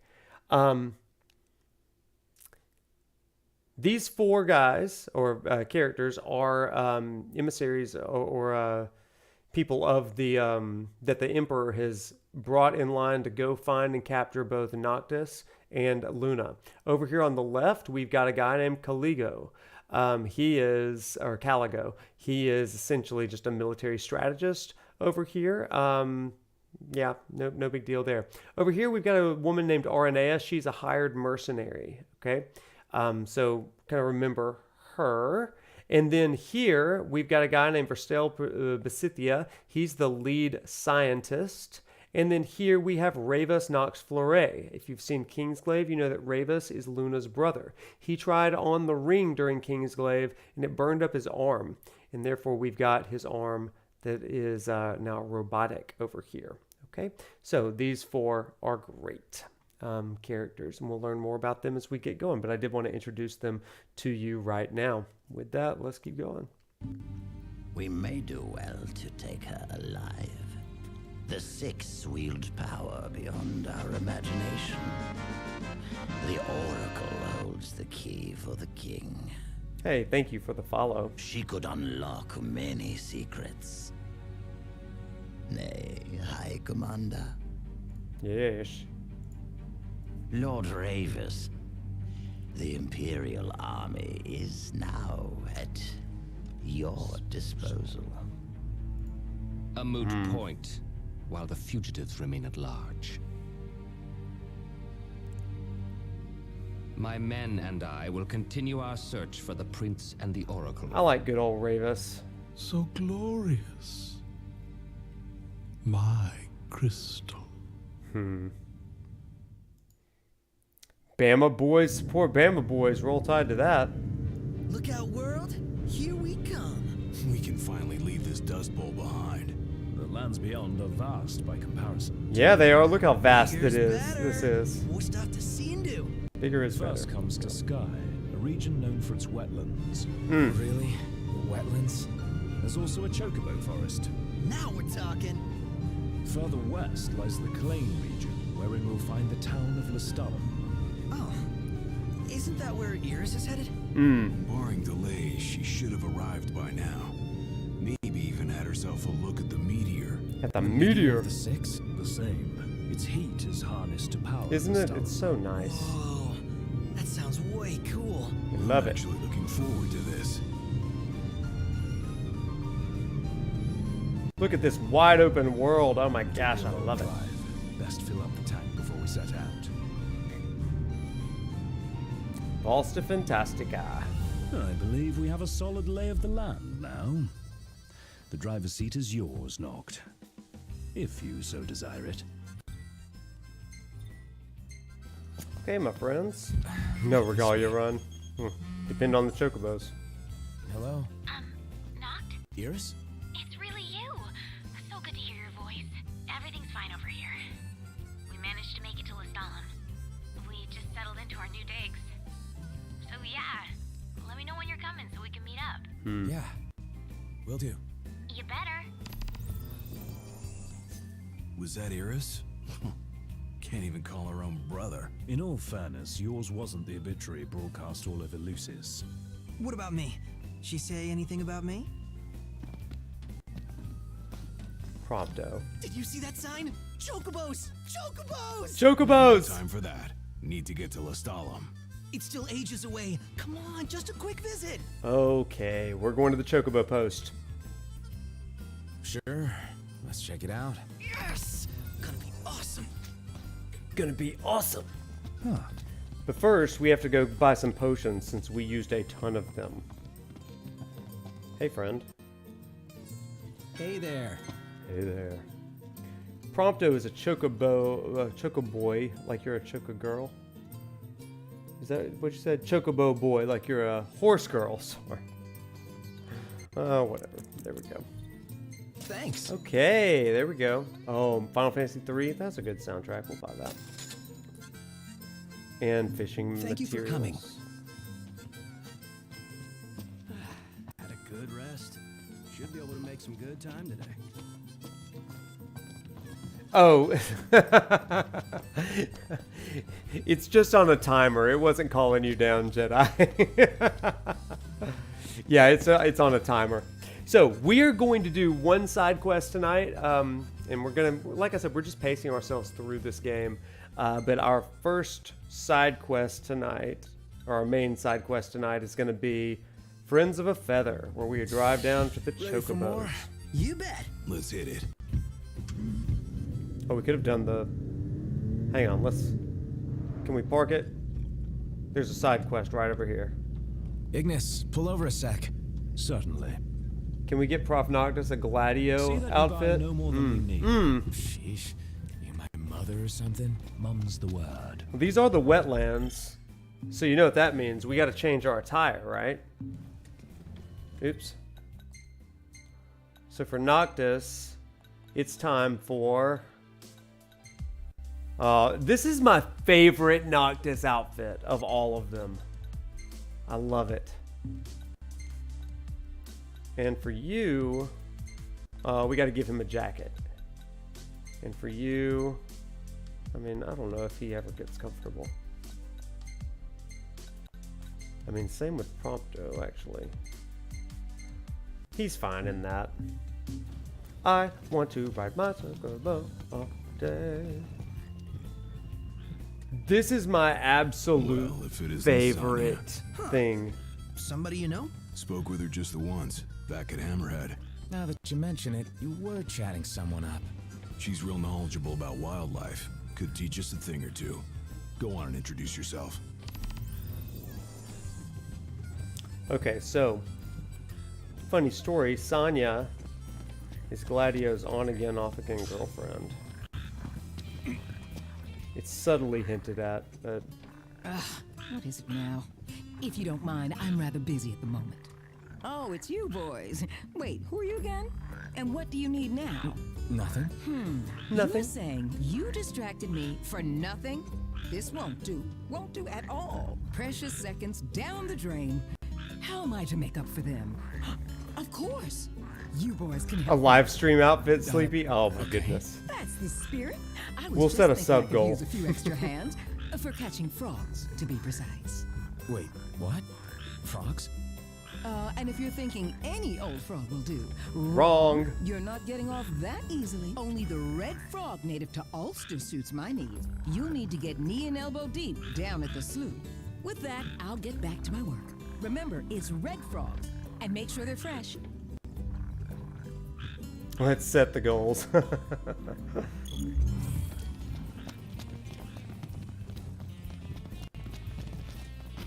All right. Overwhelming. Overwhelming. Let's hope it'll be edifying as well. Chat, as we are riding around here, let me ask you a question. We've talked about side quests in Final Fantasy 16. We've talked about them in 7 Remake. We are talking about them currently here in 15. What do you think makes a good side quest? Lady and I are that market. That's funny. Wee.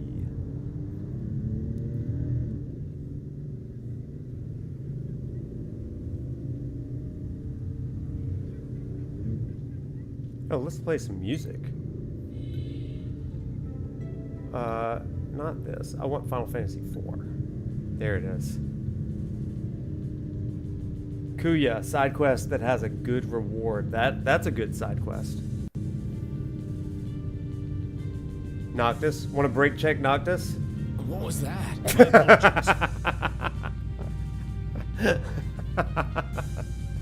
Okay.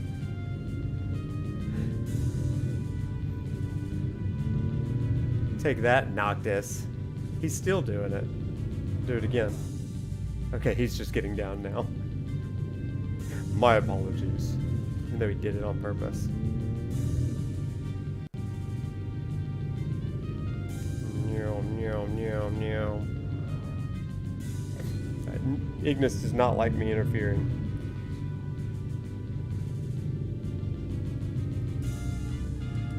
Let's see, I need to have a reason to care about it, be emotional, rewards, personal satisfaction, fair. Best side quests have character development for the main side quest, resulting in world building, fleshing out world, yeah. So, several months ago now, I did a, hey, thank you for the follow, Sleepy, thank you. You agree with Amy? Several months ago, I did a, video on what makes a good side quest. Actually, a good side quest. Yeah, Yarn, that's good.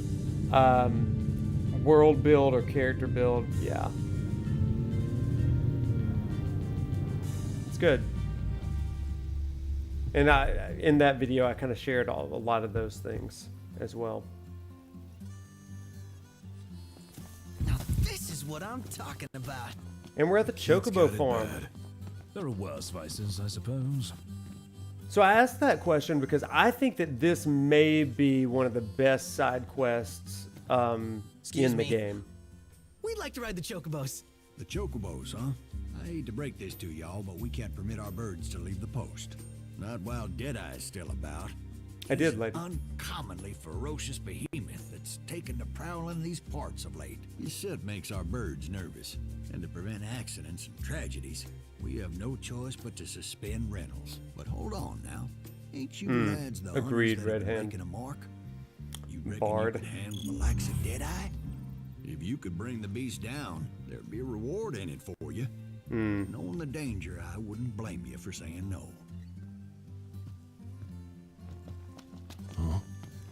Okay, so we're gonna go do the side quest for what'll it be today? For this guy. Perhaps A little some interesting before and you not go? tiresome, yeah.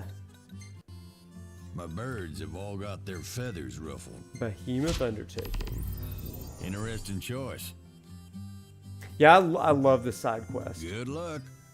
And the reason that I like this side quest is because this is the biggest trial, aside from the one of the kingdom, that Noctis has had yet.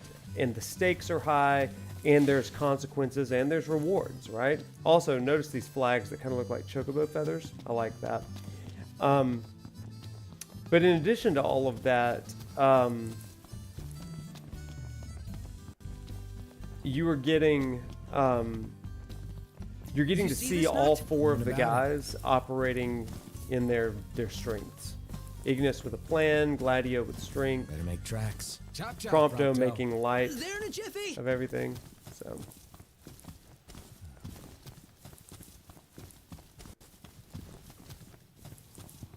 you got lost, kept going around and around. Something's amiss. Come on.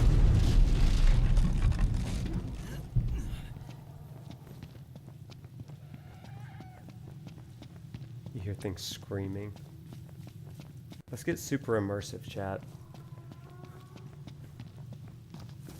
Okay, so he came through here. trees down. That's exciting. Steer it, move it.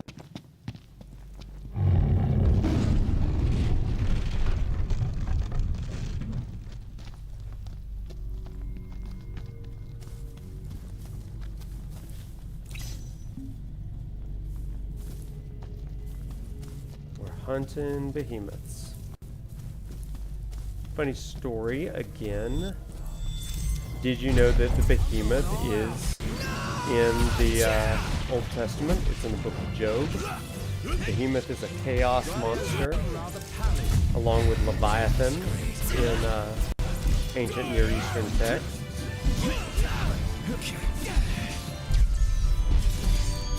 Kind of fun to think about. Must be some kind of toxin.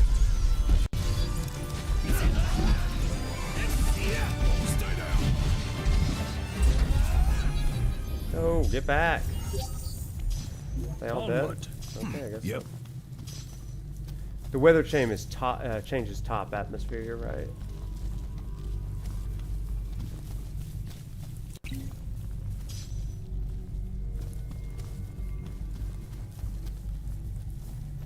Okay, am I poisoned? We gotta fix that garbage. There we go.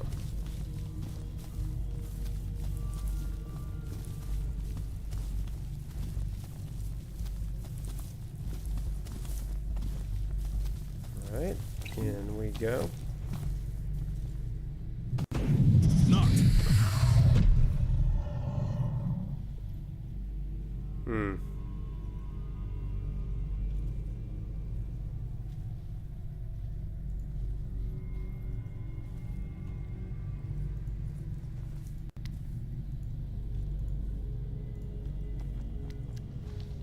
And off we go.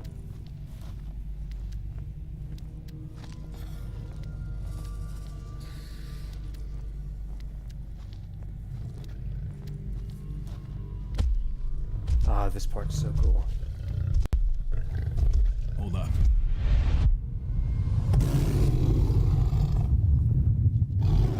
The shield in action, baby.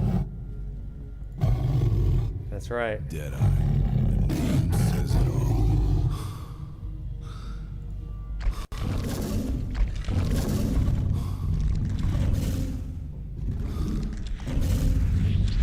Let's move.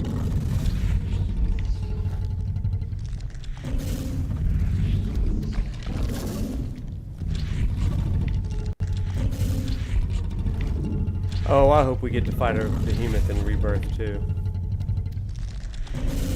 They're fun. I bet we will. Hey, Rebirth has been getting some great reviews today. I saw that it's like 93 on Metacritic. It's really great. Ugh!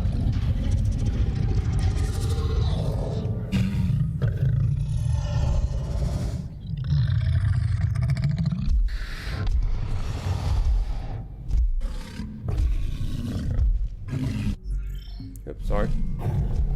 You remember this quest? Good. Welcome back, Sub. Just one shy from FF9. Is FF9 a 94? That's a choice. I mean, FF9's good. Here we go.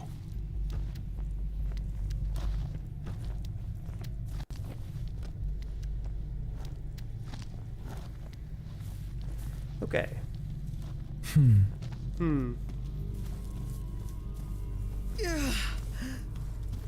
Prompto, we are sneaking. There's no need for you to be so loud. Jeez.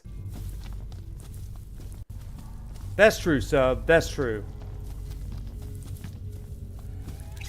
It's weak on the right. No eye, no horn. We'll stay in range until we can exploit its blind spot. Okay. Let's exploit its blind spot then. These environments still hold up pretty darn well. Yeah, FF9 was 2000, yeah. Man, I've said it before, I've said it a lot lately. I really think that the PlayStation 1 titles struggle to hold up today. More than the 16-bit.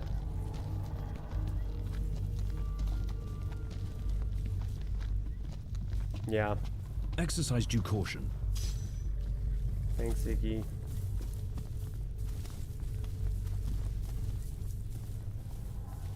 Sub. I get it.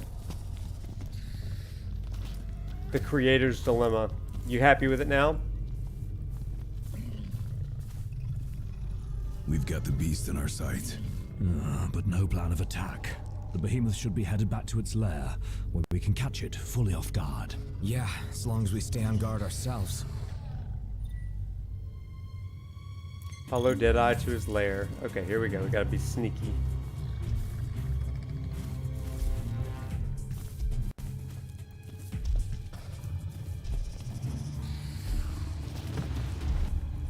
Okay, Noctis, just chill out, buddy.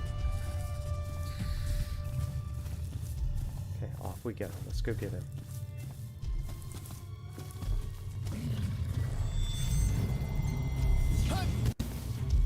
We're being sneaky, Noctis. Don't yell and roll, you big dumb.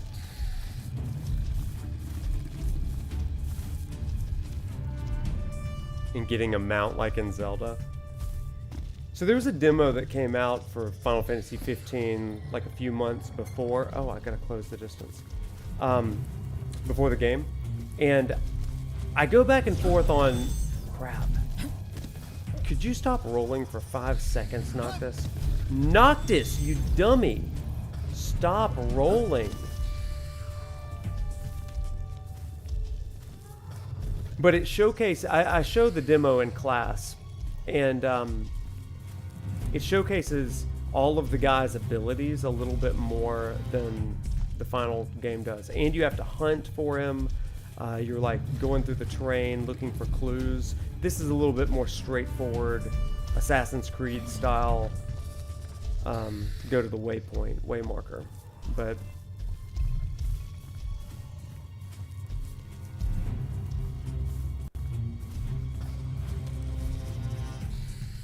yeah, 8 and 9 have benefited from remasters, but I would still argue that the remasters are still kind of archaic. If any generation needed remakes like 7, it's 7, 8, and 9. The Disgaea demo, yeah. I love that one. It's the person pressing the button. Listen. We're gonna blame the game, not the player.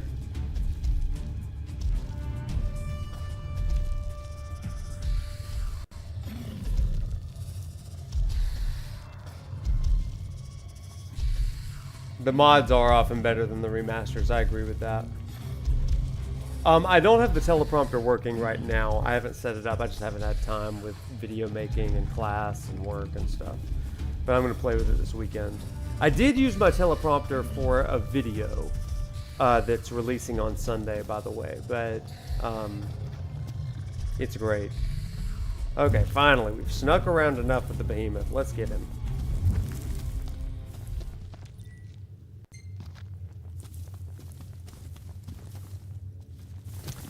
Man, Sunday's video is going to be good. I think.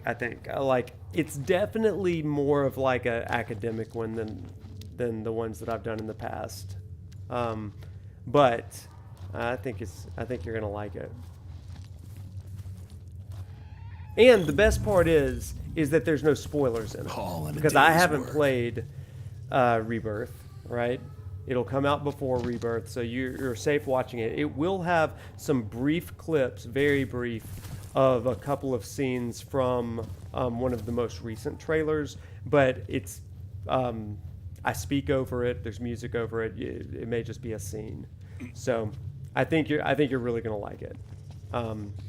But if that is a concern for you, then let me just say, maybe just wait a few days. But regardless, it's gonna be good. At least I'm proud of it. I'll say that. I don't know if it's gonna be good or not, but I'm proud of what I've been able to do with it.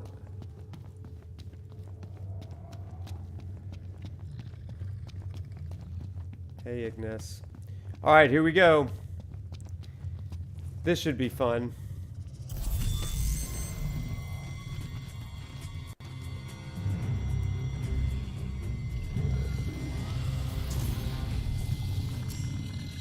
Detonate oil drums with fire. Okay, good idea.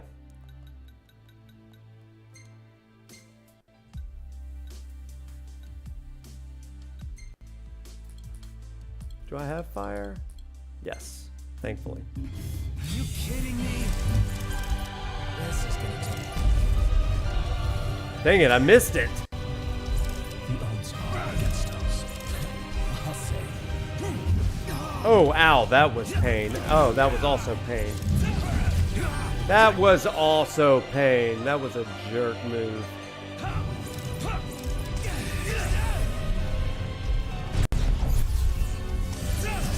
Okay, let's get him. Gladio, get over there, bud. My pleasure. That was not the move. Good grief. Okay, we gotta do better than this. I gotta get off that fire. That's the problem.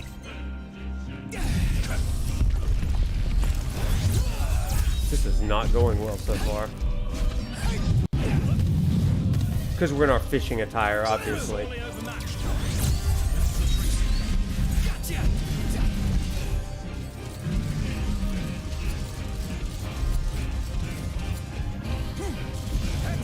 Oh, you jerk. Do not.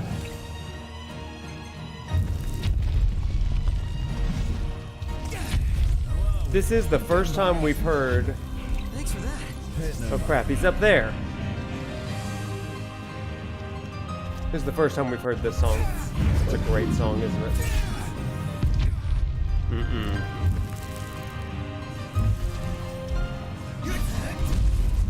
He is so fast.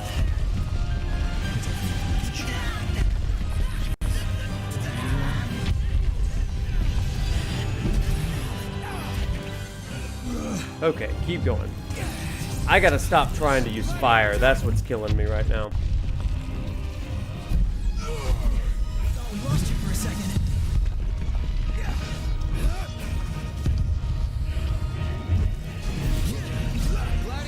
Gladio, keep going.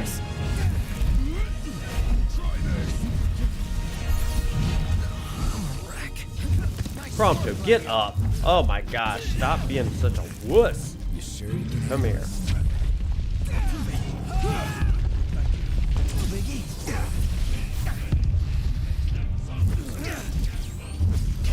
There we go. Now it's appropriate to roll, not while we're sneaking. There it is! Oh, we gotta help Ignis. Phoenix down.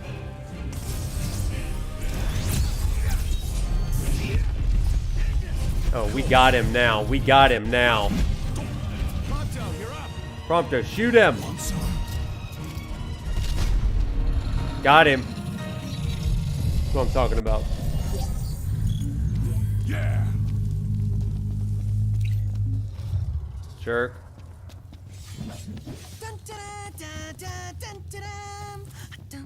Thanks, Prompto. Sounds like someone's in a good mood. Basking in our hard-fought victory, I presume. Relatable. Bum, bum, ba-da, ba, ba-da, da-da. You ended up resting. Boom! Nice, Noctis. Parkour, parkour. Okay, lady, get it. Even in battle, character development.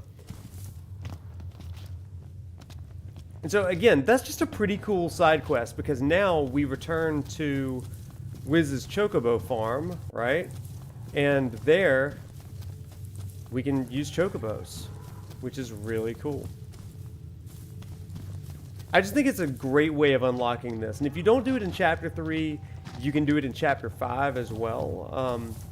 But the reason I like to do it in Chapter 3 is because we are in the Trials portion of this. And so we've talked about Gladio as the protector. We've talked about Prompto as the trusted friend. We've talked about Ignis as the tactical advisor. And how these correspond to King David's generals. We've talked about how it corresponds to David's wife, Michael, with Ignis, and then David's trusted friend, Jonathan, with Prompto. And these three key relationships are the kind of relationships that that are core to a king's success. In chat, one of the things that I asked my class to do is to reflect on two things. Number one, to reflect on the trials that they go through that have increased their own personal, heart and their reputation, and then also the friendships that they have done, that they have. Tonight. Who's their Gladio? Who's their Prompto? Who's their Ignis? Those are things that I asked the class to think about. And so one of the things that I'd like to do in our Discord, and if you're not in our Discord, then I'm going to post a link on Twitter after this. Hope that you'll join us. Look at that rice. That's like the most lifelike rice I've ever seen in the game. It's making me hungry for sushi. But I would love for you to, if you felt comfortable, sharing some of those personal stories of your own trials, your own relationships. Do you have an Ignis? Do you have a Prompto? Do you have a Gladio? Look at, again, glamour shots, you guys. Oh, do your stretches. We're saving that one. That'll remind us to do yoga. We're going to save that one. I love this picture. I actually want to get a painting of this picture. There's 4 key pictures that I want to get paintings of from this game, and that's one of them. And not a statement of pride? Ah, Nelson, that's great. I love Fire Emblem. I really like Fire Emblem. Let's say that. All right. I don't know, the one with Bailiff. What was that called? 2 houses, 3 houses.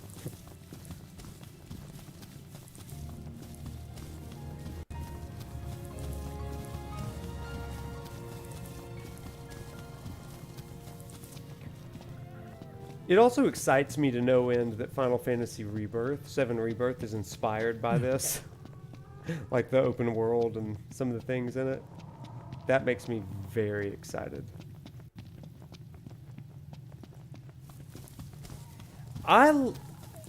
The thing that was weird about this, I was actually playing it on a screen in my office on campus one day, and like there were students that were like hanging out, getting coffee and stuff, and we were all kind of chilling and playing the game.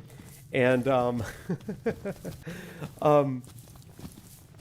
we got to a part where you as the professor are having tea or coffee with students, and you have to like look and click on things. They were like, what is this like weird date that you're on with these students? It was funny. You boys did it. You took down Deadeye. The area's safe again, and we owe it all to you. On behalf of the locals, I give you my heartfelt thanks. So about the chocobos. Our birds are at your disposal. You can rent them anytime you like. Boy, you really saved our hides. Okay, Deadeye complete. A behemoth undertaking complete. And now we can ride some chocobos. Come on, Noct. Let's go for a ride. Let's go for a ride.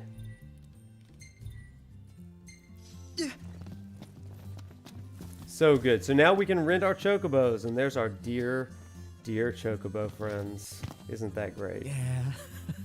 Yeah. Oh my gosh. Yeah, boy. OMG. Most adorable bird ever. Most adorable bird ever. We love them. And then with her, you can change their colors. Y'all come back now. You hear? Welcome to the Chocobo Post. Work. Okay, we want. We got to get more than that. Medals, replica. Okay, whatever. Oh yeah, we got to get more so we can turn these guys different. Oh yeah, we'll give him Ambrosia. The birds have been waiting for y'all. Yeah, let's No, I cannot press the right Welcome buttons to the at all. Chocobo Post. Color white, like ambrosia. Pleasure doing business with you. Well, I guess it The didn't work. birds I have been didn't waiting for confirm. y'all.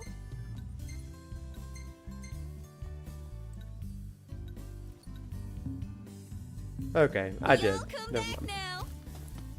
She's a little annoying. Chocobo drifting do go hard though.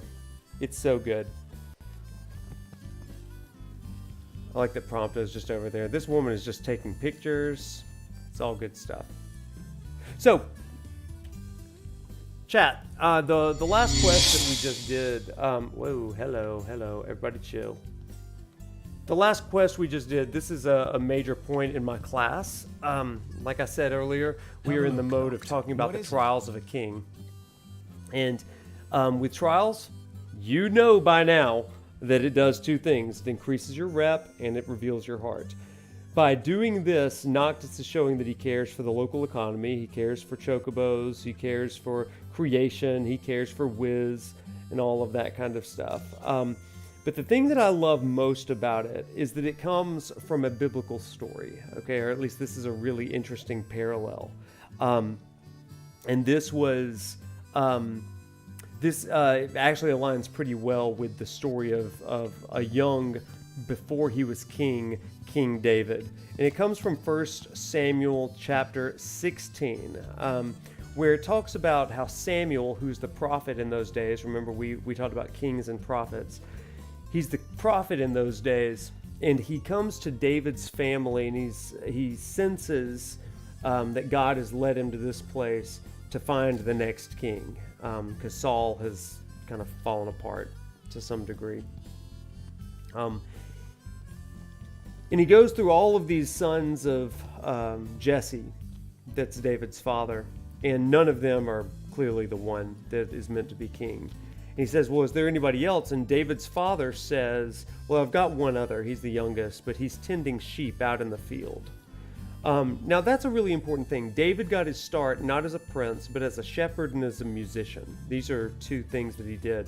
The shepherding gave him a chance to, take care of these creatures, but the other thing, musicianship, gave him entry into Saul's, the current king's, kind of throne room, I guess, into his graces, where he was able to play music to calm a very angry Saul down.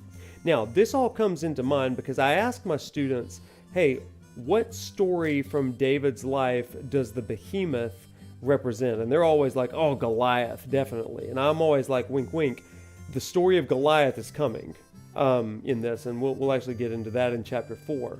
But I actually think that this comes before that in David's shepherding years. Because when Goliath is on the scene, Saul says... Goliath is like torturing, he's, humiliating the people of Israel. And he's basically saying, who will fight me? And they're all afraid and stuff because he's like 9 feet tall, a giant sort of thing. But David comes up and he's like, who is this guy? How dare he defy us? And so when Saul says to him, okay, well, if you're the guy that's going to take on Goliath, then we've got to give you armor. Like, we've got to give you a sword and all this stuff. And he's like, well, this armor doesn't fit. This sword doesn't work or whatever. Instead, I've done this before. He said, your servant David has dealt, when I was a shepherd, with lions and with wolves and with tigers and stuff. I always want to say lions and tigers and bears. Oh my. But it's like, I've dealt with lions and wolves that were chasing after the sheep, and I've killed them every time to protect the sheep. In the same way, Noctis has dealt with Deadeye to protect the chocobos. And I think that is actually a really important point because it's a precursor to Noctis's Goliath moment. This shows his heart. It shows his character, and it increases his reputation. In fact, I'll show you how it increases his reputation right now. We can go right over to like a local newspaper. I think that it happens now, and we don't have to wait, like go to camp or anything. But like local newspapers will say, and radio reports will say, 4 people killed Deadeye Yeah, here it is. Disguised farmers are celebrating the demise of the infamous behemoth who terrorized the region. The predator's insatiable appetite led it to wreak havoc on farms and ravage crops. This hunt followed several unsuccessful attempts by bands of hunters to put an end to the menace. The repeated failures had begun to create a crisis of confidence among beleaguered residents. But it was a different story as the hunters reported the beast felled by a team of 4 of their finest. No damage was done to the surrounding area. All right, you see what happened there, chat? They are associated with the hunters now. And so the prince, he's not known as the prince. He's still kind of incognito to a degree. But the important thing there is that his reputation is being built because that's what trials do. They reveal the character in the heart of the prince or the king, and they impact the world around them and build up that reputation component. Does that make sense, everybody? So tonight, as we kind of close out for the night, we've covered 2 primary things. And then David tells Goliath he'll feed his body to the birds. And once again, caring for the birds. Isn't that right, Nelson? Still curious how I fit 2 Chronicles chapter 20 in tonight. Oh yeah, that was in the reading, wasn't it? 2 Chronicles chapter 20. Why don't we go and look at that? 2 Chronicles chapter 20. Jehoshaphat defeats Moab and Amnon. Yeah. So in this story, one of my students actually brought this up to me today, and he said, what's interesting here is that Jehoshaphat stood up in the assembly of Judah and Jerusalem in the temple of the Lord and in front of the courtyard and said, Lord, the God of our ancestors, are you not the God who is in heaven? You rule over all the kingdoms and all the nations. Power and might are in your hand, and no one can withstand you. Our God, did you not drive out the inhabitants of this land before your people Israel and give it to forever to the descendants of Abraham, your friend? They've lived in it until now. And then he goes on, he says, but now here are men from Ammon, Moab, and Mount Seir, whose territory you would not allow Israel to invade when they came to Egypt. So they turned away from them and did not destroy them, but see how they are repaying us by coming to drive us out of possession of the land that you gave us as an inheritance. So God, will you not judge them? So my student said, with 2 Chronicles chapter 20, you have a king, a leader who is facing the threat of destruction from opposing nations. And that's where Noctis is right now. He is in a place of my nation, my kingdom has been under attack, right? And the response, the result of that is, with Jehoshaphat, is to take on this idea of we have to summon the power of gods, of the gods, in order to seek wrath and retribution against our enemies. And that's where Noctis is right now. He's in this moment of just kind of moving forward. He's reluctant, but we're beginning to see a shift in him of saying, okay, well, I do have to take some responsibility for this, and I have to do that. So that's how I would fit 2 Chronicles 20 into this. It's a shift after an invasion, after a threat of opposing armies for Jehoshaphat and for the people that he's leading. And it's also a shift for Noctis in his royal retinue. Make sense? All right, chat. Any other questions before we mosey for the night?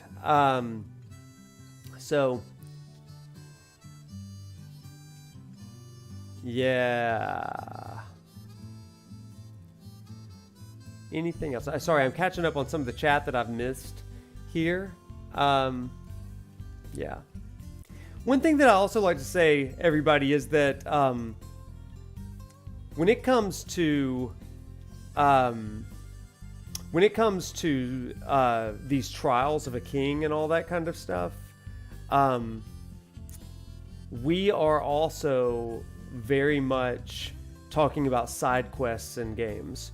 And so to kind of close us out tonight, why don't we close out with, we can just watch briefly and comment on this video on side quests, because I think that it is something that kind of goes along with what we're talking about here.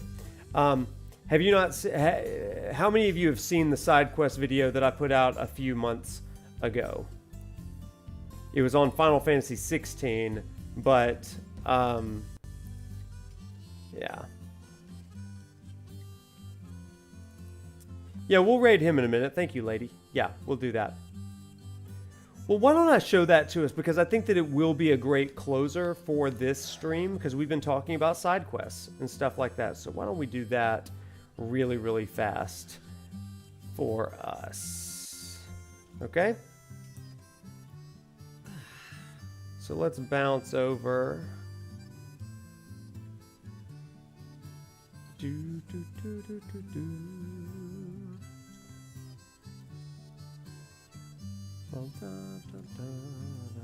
Okay, I'm swapping up just a few things really quick. Okay, let's hit that button. And we're going to go ahead and quit the game for now. And let's put in this guy right here.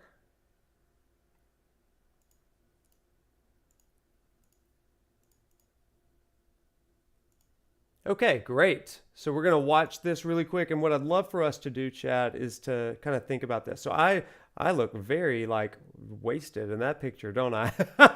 I'm not, I promise. But let's watch this together, and then I'd love to hear your comments on what makes a good side quest. Let's watch together.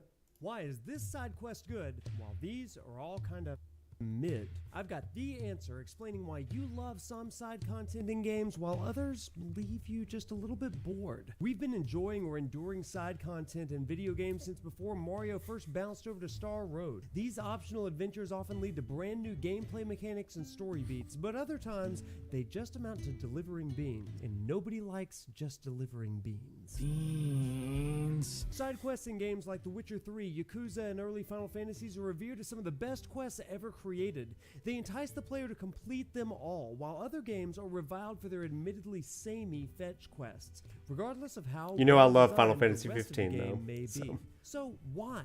What exactly makes side content worth playing? What motivates a player to experience every ounce of content available? And likewise, what makes a player give up on side quests or entire games? To answer, it's time for another ProfNoctis lecture, this time on interest and motivation.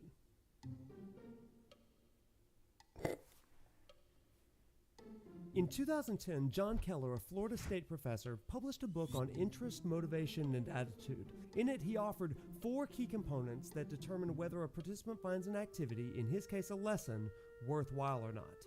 Those components are attention, relevance, confidence, satisfaction.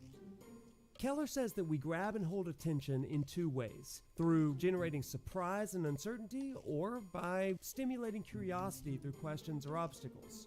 Similarly, relevance refers to experiences that are connected to other parts of life and useful for the future, which leads us to confidence. If something is an opportunity to grow, test current abilities, and show off, then it's confidence building. And these 3 inform a person's overall level of satisfaction, which is the determining factor for whether or not a person will continue engaging. It's the reward at the end of the experience, whether physical or emotional. So there you have it. Attitude and interest are determined by these 4 components: attention, relevance, confidence, and satisfaction. You have these 4, and you've got yourself something truly remarkable. That's what we need to think about. Got it? In video games, side quests are meant to keep players engaged far beyond the main scenarios of a story. To do that, they need to abide by these basic components of interest. So let's talk about how some of the side quests people love do this. First, attention. Sir! Yes, sir! If holding a player's attention demands an element of surprise or challenge, then a good side quest necessarily deviates from the main game in ways that subvert gameplay and narrative expectations. This means the side quest can't simply feel like more main scenario questing. Instead, a side quest should temporarily break the established gameplay loop in order to accomplish something out of the ordinary.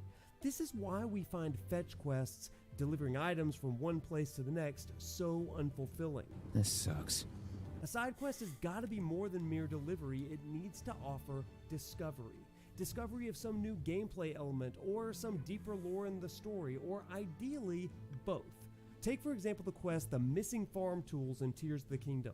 When you learn that Princess Zelda borrowed some farm tools from a nearby stable and never returned them, you've got to speak with a stable hand to retrieve them. The problem is, the stable hand needs to head downriver. Now, this is where you come in to figure out a way to navigate the raft downstream with an NPC to the desired goal. This could have been little more than a fetch quest. Talk to the bird, go to the stable hand, go to the place, return. However, through surprise, Zelda is stealing farm tools and challenge, how do I get this guy here over there? This mundane task becomes immediately memorable by discovering the answer to why and how. It's like that old saying, it's about the journey, not the destination. So if that's true, the goal really isn't the delivery, it's the discovery. And side note, can you really discover something if all you're doing is just chasing down waypoints and quest markers? Turn that clutter off every chance you get for the fullest experience. That's how we used to do it in my day. Hey, get off my lawn! Next up, relevance. The things I do for art. Side quests in games need to relate to the rest of the game, whether narratively or functionally. In this way, the story of a side quest should offer world building that, while not necessary, helps the player better understand the game's lore. This helps the quest remain rooted in the world's narrative, but it's focused on details in ways that the main narrative may not be able to. Author Richard Price describes storytelling like this: the bigger the issue, the smaller you write. Remember that. You don't write about the horrors of war. No, you write about a kid's burnt socks lying on the road. You pick the smallest manageable part of the big thing and you work off the resonance. A side quest, especially in an RPG, does just that. But, and this is important, the side quest is simply additional context. Otherwise, it becomes optional main story content, and that becomes a storytelling issue. Oh. I wasn't ready for that. Being relevant also means that your actions in the world are consequential. The world changes for better or worse. People live or die. If the world goes on as normal, whether or not you complete a quest, what's the point? This often gets lost when a player is asked to do tasks that, quite frankly, are beneath them. You're holding off saving the world, so it better be worth it. Why are we serving dishes? In an interview with GameSpot, the lead quest designer of The Witcher 3 discussed the team's approach to side quests. He said, "When we design quests and storylines, we always try to keep everything in the context of the world. It's not just a single quest, it's basically the storyline of a character.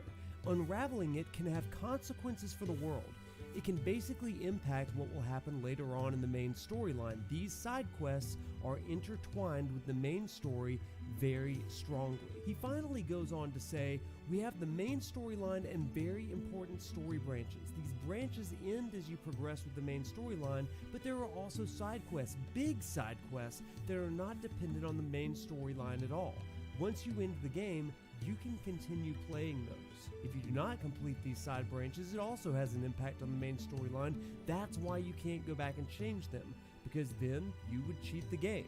Notice two things: consequence and intertwining stories. These help make The Witcher 3's quest feel rooted and relevant to the whole game's world. That makes all the difference to the player. Next, confidence. I guess I can do it.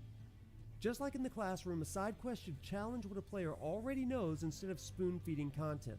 It doesn't take much effort at all to go somewhere, press X, go somewhere else, hack and slash a mob, then return and press X. Instead, a side quest ought to balance the right level of difficulty, subverting the current understanding of gameplay, challenging knowledge of a game's systems, or forcing the player to think critically and strategize accordingly. That's These my tasks actual can't be gameplay. too easy, but they can't be impossible. Instead, the perfect balance will challenge the player to better hone their skills so they feel powerful, smart, giving them a huge dose of achievement dopamine. It's the feeling that, hey, not everybody could do this. I really am like a hero because I rose to the challenge where others couldn't. Which ultimately leads to satisfaction.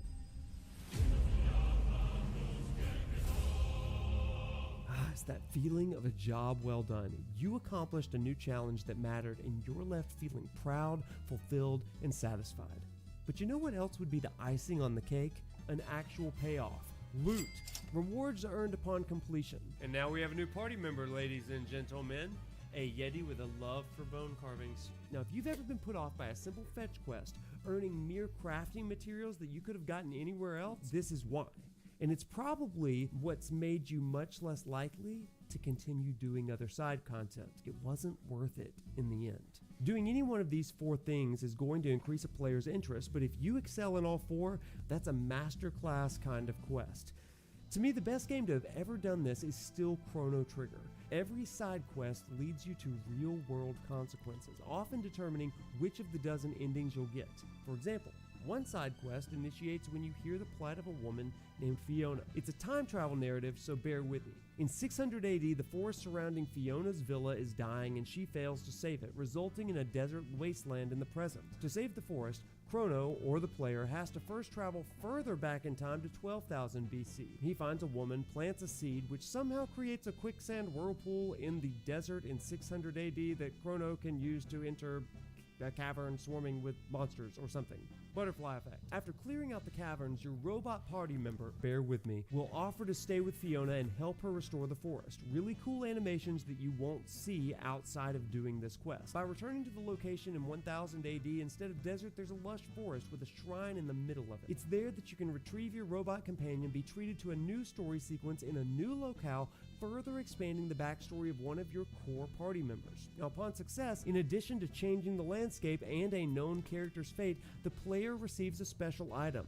This whole quest keeps the player's attention through new details and locale, keeps it rooted in and consequential to the world, challenges the player's ability to fully understand time travel logistics, and rewards the player with a great item. The perfect side quest all around. So this is all great, but let's get back to our initial question. People have complained about Final Fantasy XVI side quest, but are these critiques founded? If they are, what could they have done better? By these 4 components, yeah, the criticisms are mostly valid. The lore and the narrative expansion in the quest is often next level, but sometimes it's a little bit tedious. The quests are always relevant, but often don't have the consequences beyond just missing out on dialogue. Only in a select few quests is there any real challenge that tests proficiency, and the rewards are by and large disappointing, outside of crafting materials and collectibles here and there.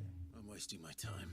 So the relevance and confidence building challenges are mostly there, but 16 falters in holding attention through surprise and satisfaction. What could have made these quests better? Unfortunately, it would not have been an easy fix. Final Fantasy XVI is a game that is combat-oriented, so gameplay really revolves around that. Now, whenever I saw a dozen more side quests pop up, I knew that the story would be incredible, but the gameplay would be predictable, if not monotonous. In a perfect world with no regard for how hard or expensive this would be to program, introducing gameplay elements to break up the constant battle-focused tasks would have gone a long way.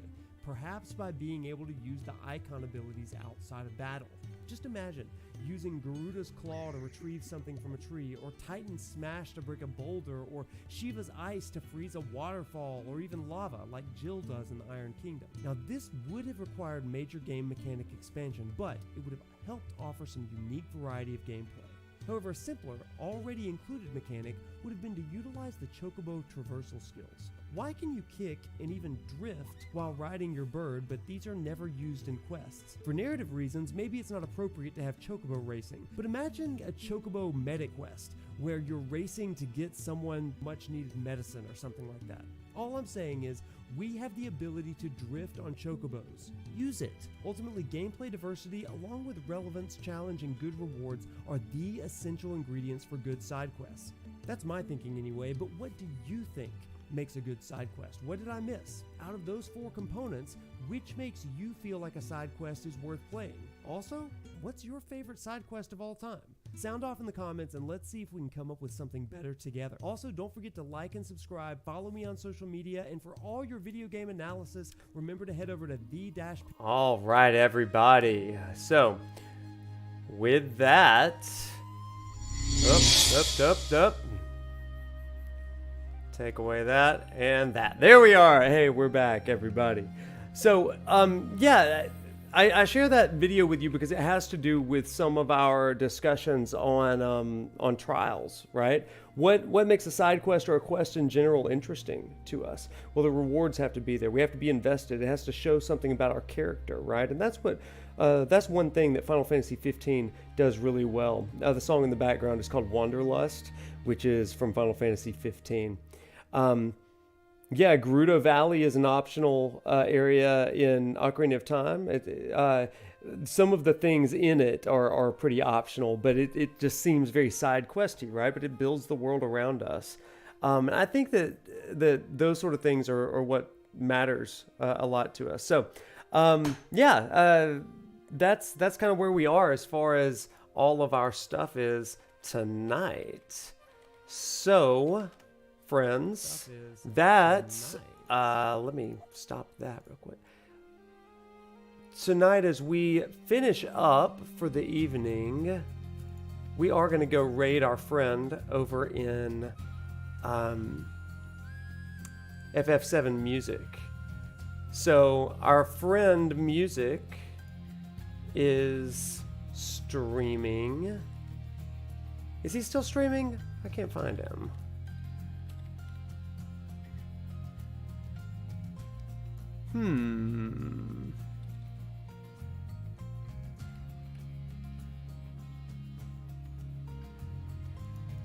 Well, while I'm looking for that, chat. No, he stopped. Oh, dang. Well, we'll raid somebody in just a second. If you've got any suggestions for who we might be able to raid, that'd be great. But as we close tonight's stream, this is what I want to say to you. What trials have you seen in games that were able to depict the hero's journey of the characters involved, the reputation, and then finally, what relationships do you have as far as in these games that can denote those three different areas of trusted friend, advisor, protector, and maybe even a prophet. We haven't really talked about the prophets in this game, but we'll definitely get to those eventually.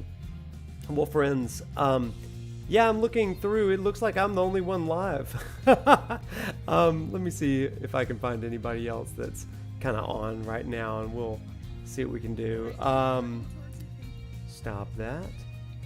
Yeah, I'm kind of out of it tonight. So, lady, the rings, you could start. You know what? That's okay. That's okay. We'll just call it a night early tonight and catch people on the flip flop. So, with that, everybody, I hope you have a great weekend. We will be back a lot this weekend. Remember, I've got my Final Fantasy VII lecture thesis coming out Sunday night, or Sunday during the day. Hope that you will check in for that. It's going to be a whopping 25 minutes long, and it's going to be a lot of fun. Hope that you enjoy it. Also, stay tuned to my Twitter and Instagram, all that kind of stuff. We are going to find some time to stream the Yuffie DLC before Rebirth comes out, and we'll have a full discussion on all of that. Okay? With that, walks all my friends, and have a phenomenal night. Thanks for hanging out with us. We'll see you later. Bye.